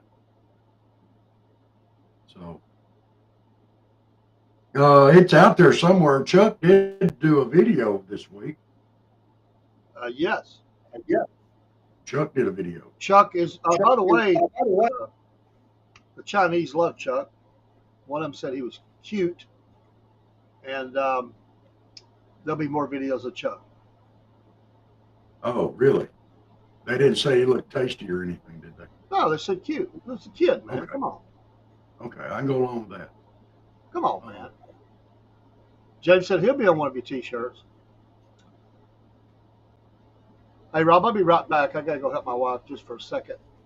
Okay, I'll go try do to it. get back before the end of the show, but it's going to take me a second. So if I Okay, don't go get do back, it. folks, love you, appreciate you, but I got to go help my wife real quick. Go do your thing, Bubba. I'll be right back. So, James, what would we put on that T-shirt? I mean, we could like have you driving a clown car El Camino or something. Maybe head out the window. I'd probably come up with a lot of different thoughts on that. So, I said this year, I think all ours graduated on football field because price went up on the place they used and changed managers. Ooh. My face will make it sell like crazy. Well, I don't know. I don't know how that works. I heard a rumor. I don't know if this is true or not. But that I know it happened to Dave, and I don't know. Maybe it happened to you too. But when Dave was born, the doctor slapped both ends, the head and the butt, and he said, "Oh shoot, I thought it was twins." So I do too. I do too. That's one thing that amazes me. I've got the perfect face for radio, but here we go, and we're up to 50,000 followers total here on the Southern Pride. So I mean, I'm here. But uh, my poor little Chucker's over here. I'm gonna have to. He's gonna be lonesome over the weekend because I'm gonna leave him here, and my old crotchety uncle's gonna come down here and feed him, make sure he's took care of, take care of my fish while I'm gone. So he'll probably love on him some. He likes to act big and tough like he doesn't like cats, but he does. Now, Carl, when I jump out on you like that now, James, I fully expect for you to jump back on me. You don't hesitate. You just come right on with it. You ain't gonna hurt my feelings none. What do you mean, blessing? That little snot. He was digging claws in on my belly when he was trying to get down when I was shooting that video. I almost clipped his toenails off. Little snot. I didn't know. But what I find amazing, as with the stuff going on, like with going to rent places and for your graduation ceremonies and stuff like that. I always thought it was traditional to have your graduation ceremony on the football field. And if it rained, you moved it into the gym. Uh, why are they doing it at the Roundhouse? Why are they finding all these other venues to do that? Maybe it's more comfortable or something like that, but it's a graduation. You're right there, Mr. Dane. It's a graduation. Your butt's supposed to hurt from sitting in the uncomfortable seat. So as soon as it's over, you'll get up and leave, because the kids are ready to go. They want the graduation over with and they want to be going. Because they're getting ready for summer. It's their summer of their senior year. Um, but why is the school raising and them wasting this money? Because to me, that's what it seems like. Yeah, it's like these. All right, I have an issue with some of this East Lost taxes and stuff like that. and once I learned how they work, you know, they do this tax so they can raise money, right? Yeah, yeah. That's yeah. Not be another state and city. Yeah, like over in Chattanooga,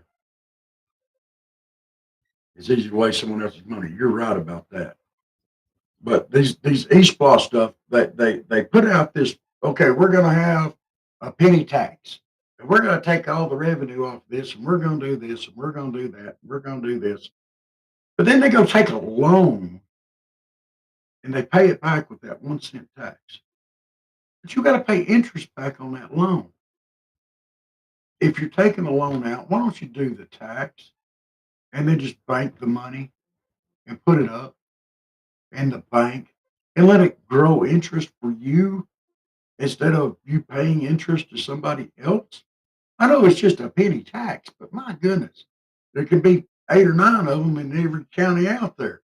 You know, it's crazy to me. I don't understand that way of thinking. If y'all can explain that to me out there, y'all please, yeah, you're right. But aren't we paying enough? We're already paying a tax, and that tax don't ever go away. They keep that tax forever. I have never seen them vote to remove an East Plus tax, that 1 cent tax, because they go, oh, it's just a penny. But pennies make dollars eventually. You know, come on. I don't understand that. You should have named him Kyle. I totally agree. We're taxed to death. You're right, Miss Kay. Absolutely. Like I said, I have learned that whatever they say they're going to do is never for what the original reason. Yeah, there's a whole lot of that kind of stuff that goes on. Well, we're going to do it for this. We're going to do it for that, and then it never happens. It just blows my mind. There ought to be some accountability.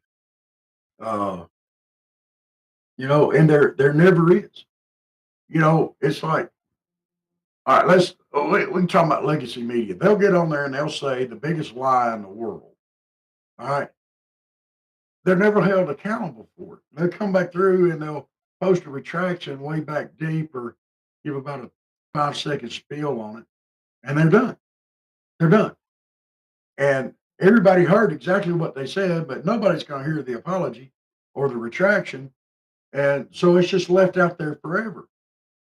And it's wrong. I don't agree with that. Uh, Now, in this, I can incorporate all of our major media. I've seen it on all of them. I don't agree with it. I think there has to be some accountability there. Um, yes, like bills in Congress, none of them match the name the bill is made for. Why? Why? Why? Why can't we just put in a bill for one thing? Why does a bill have to have 5,000 things attached to it? Why? All right, I got a good idea. Let's just throw this here in there and uh, let's see. Okay, an automatic gas pump where you just drive up in there and it automatically fills your car up with gas. And all this great idea, and they make some kind of bill to legislate building these things or something. Well, then in order to get that bill through, you'd have to have. All right, now we got to add on this tax here for gas because it's going to make it easier. And then we're going to have to add on this thing here because now people aren't going to have to get out of their cars. So we could tax them a little bit there. And then we got to do this, we got to do that. And next thing you know, you're including stuff like, well, he lives in the States, so we got to do, yeah, and that there's going to be built. So we're going to increase his property taxes and everything else. Hmm. To bury the other reasons why they want to take more of your money. And mainstream media never apologizes. Yeah. Uh, Yeah, but they always want to get their hands on your money. That's it. And hmm, so not one, not one Democrat voted for Trump's big, beautiful tax bill. Not one. The two Republicans voted against it. You know, and hey, I'll say this much. All right, a lot of people are really down on these guys, but they had their reasons, and I've seen their reasons, and they don't believe it's going to work out like he thinks it will.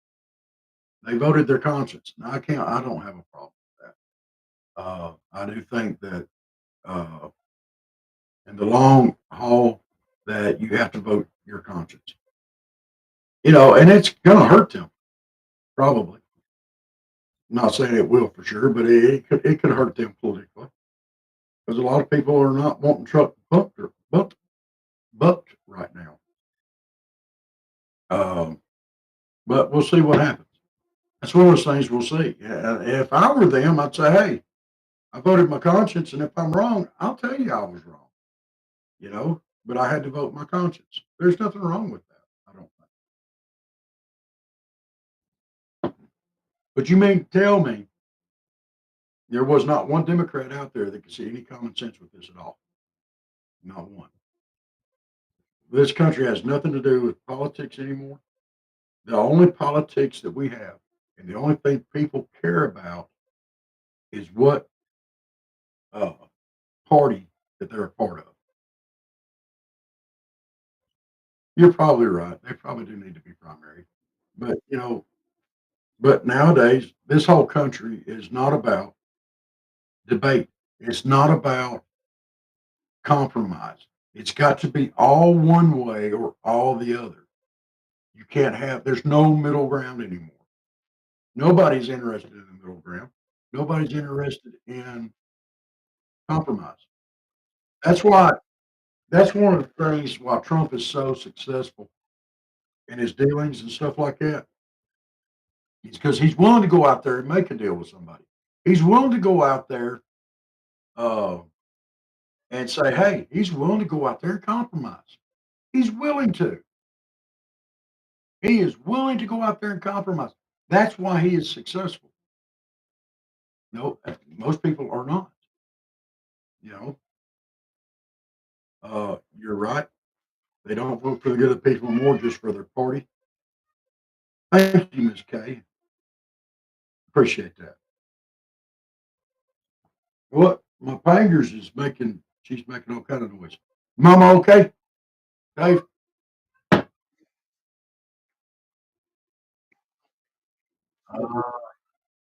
Okay. Yeah, he says what we can't say.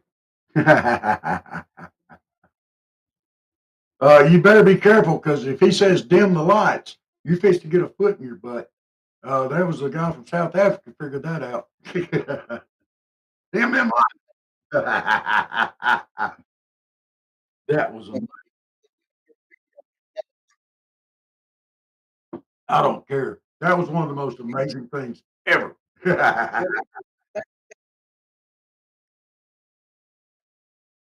Yeah. Oh, yeah.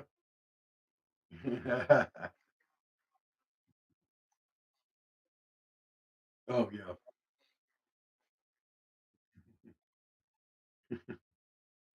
And, absolutely. I watched a little bit of Gutfield. And my goodness, they were cracking up at that. And then they were cracking up at the reporter that was asking him about the jet. And he was like, what? We're talking about genocide up here. We're talking about mass murder. And you're going to ask me about a plane? Oh, yes.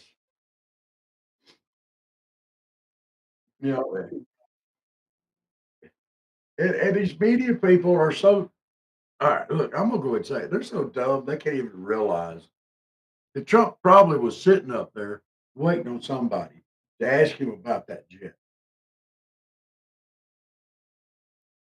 We will, Miss Jenna. Uh,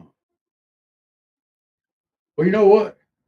Dave, why don't we just take these last few minutes here and let's do it. Like we haven't done a prayer in a while. We need to do a prayer.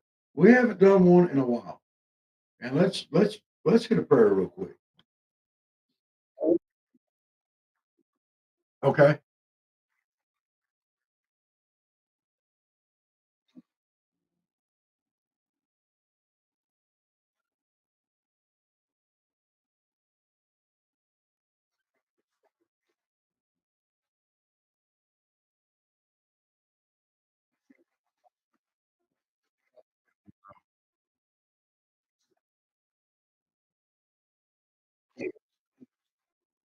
Okay. But yeah, nobody cares about the jet anymore. Nobody cares. I mean, they gave it to us. We're going to use it. Okay, it's going to be Air Force One. After Trump's gone, it's going to be the next Air Force One. You know, it's like yeah,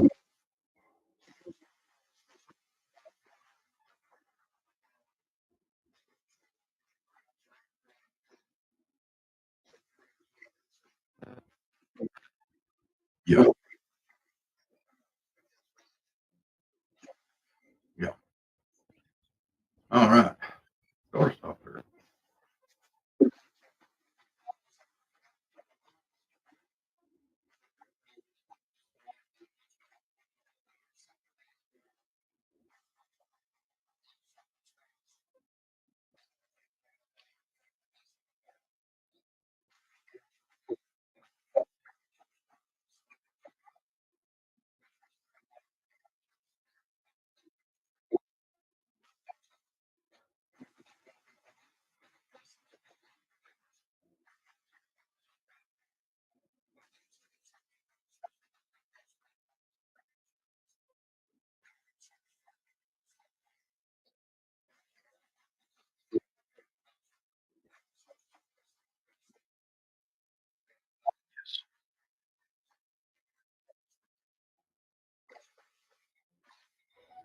Yeah, and dear Heavenly Father, we thank you for the many blessings that you give us, and many times we don't even see them right there.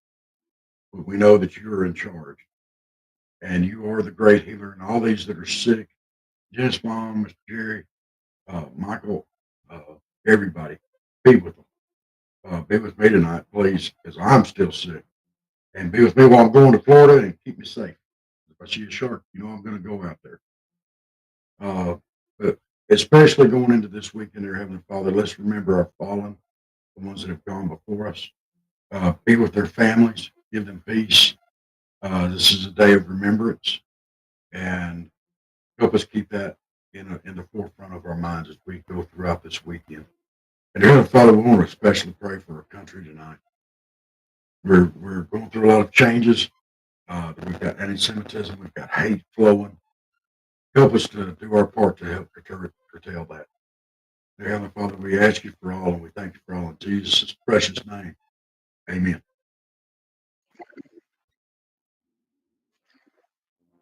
Yes, you are right. They do act like they gave it personally to Trump, but it was given to the United States.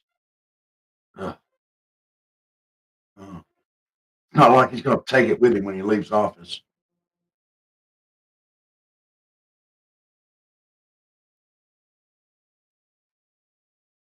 Uh,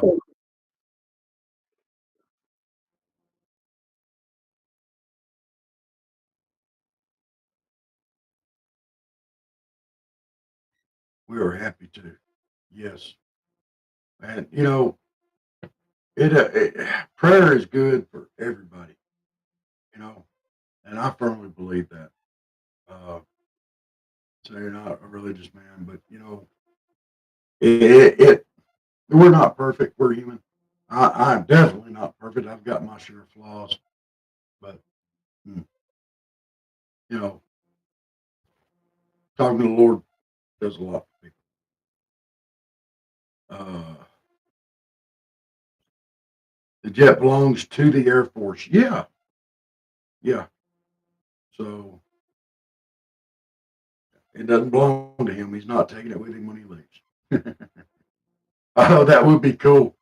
If it was parked right there in the front lawn of Mar-a-Lago, that would be amazing. Oh, dude, if there was some way they could do that just as a joke when he leaves office, somehow get that thing on the front lawn of Mar-a-Lago and let the media come in and take all kind of pictures. They would go nuts, dude. Oh my gosh. That would be amazing. Could you hear all the crying and wailing, gnashing of teeth, pulling out hair? Yeah. Ah!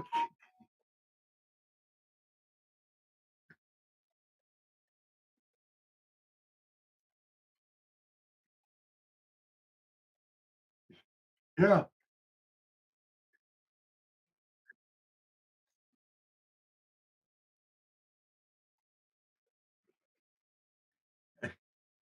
That would be awesome, and it would have to be decked out in gold. I mean, come on, guys. Who couldn't get behind that? All right, all of us MAGA people need to get together. This will be the greatest joke ever. This would be the greatest joke ever. If we could somehow figure out a way to get this to Trump secretly, to our president, our beloved Donald J. Trump, and say, Mr. Trump, this would be amazing. Can you make this happen? He's a bajillionaire. Surely he can make it happen.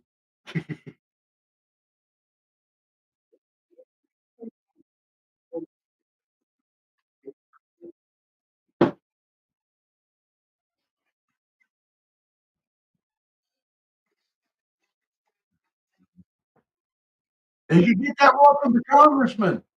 He could get that one from the congressman that they took away from. Love me tender, love me sweet.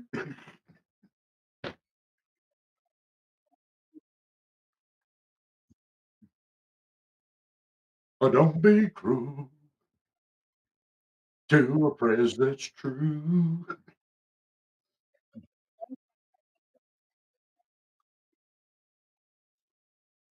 I bet he already does too. I bet he has one. Trump has left the plane.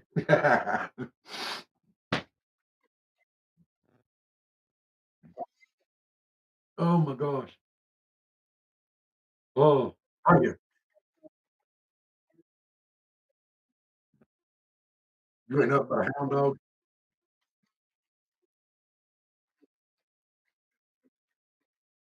Oh.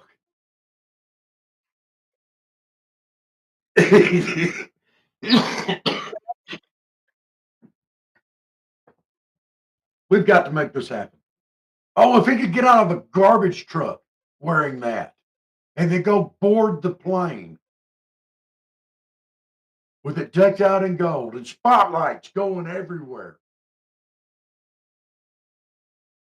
Yes, wearing one of the jumpsuits from Vegas. Oh, and the windows of the plane need to have those little stringy balls that hang down like curtains, or beads or something. Yeah, yeah, and have some stewardess going up there, when he goes to get on the plane, he goes, "Oh, Mr. Trump, may I take your cape?"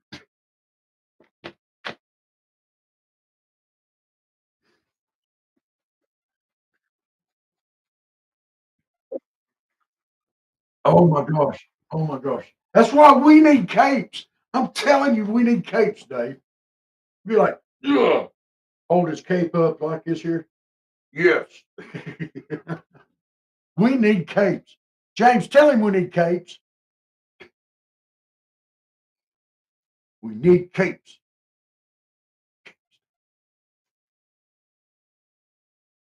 We can get them from Amazon.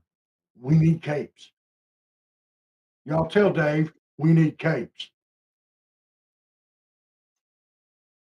If we had capes, it would be perfect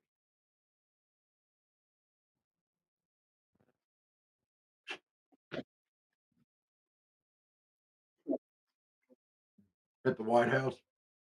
See, see, see, see, we need capes. Oh,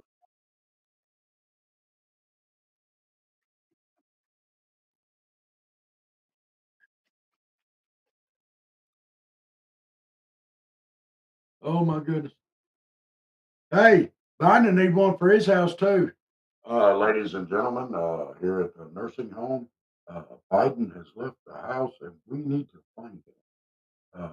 Y'all start looking at the ice cream parlor and down at the beach. The rest of us will go check where his daily enema was about to be given. Yeah, I mean, well, they canceled his enema. They figured if they gave him one, he'd just disappear because they washed all the crap.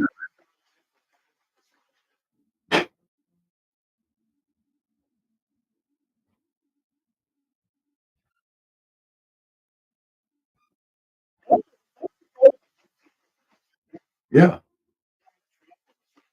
yeah. Oh, they go up to him and say, "What would you like to drink, Mr. President?" Lemonade. That cool refreshing drink.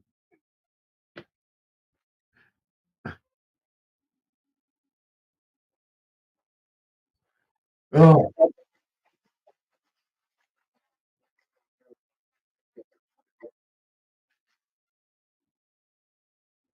I bet she'd wear a cape. No, he's our president, and we got rid of the dictator. That's right. Good, good. You know, there needs to be a little payback for that mess. Look where they led us. Look how they did us for 4 years. You know, and would have gladly kept it going.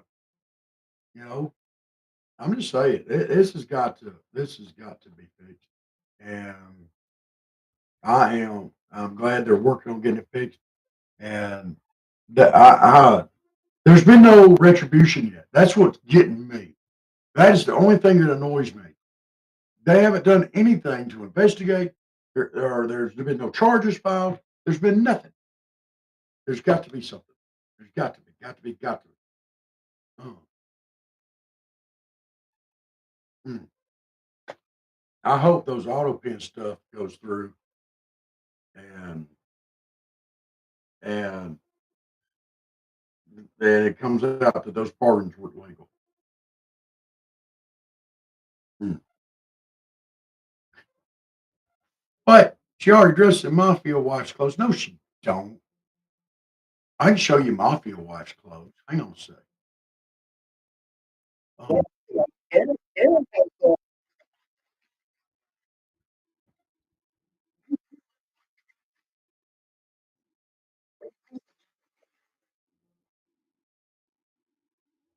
yeah. Okay. Uh, Here is a picture of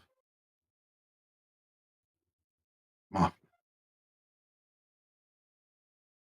I gotta get it. I gotta get it. I gotta get it. I gotta get it. Uh,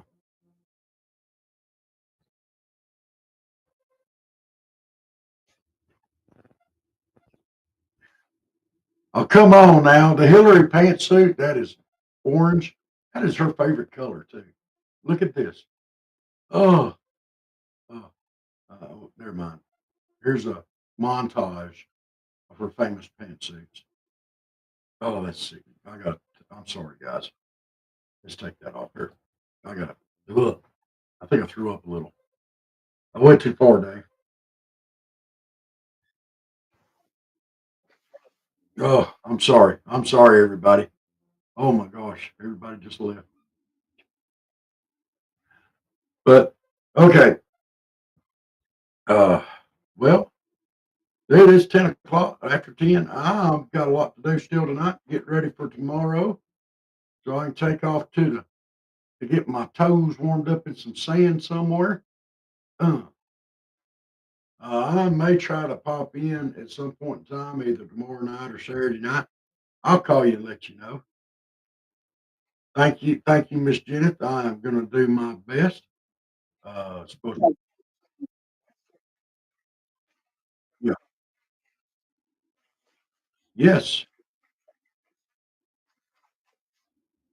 yes. Got that, sir. Yes.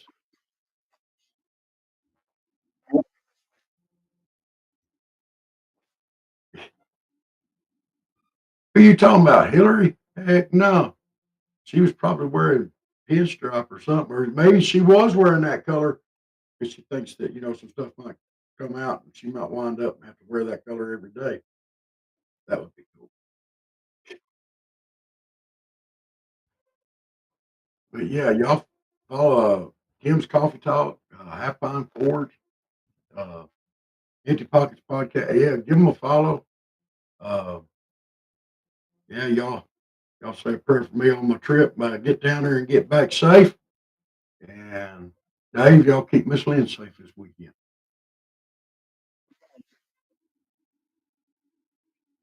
Well, we need to fix that. Yes. Y'all get over and give him a big old follow over there. All right, guys. We thank y'all so much for tuning in, and we love every one of y'all. Y'all make this all worthwhile for us, and this is awesome. So, and we greatly appreciate everything that y'all do, watching, liking, following, feedback that we get. Thank y'all so much. Give you a big old salute. Happy Memorial Day weekend. Remember what it's all about. And see you at some point in time this weekend. Y'all have a great night too. Good night, guys.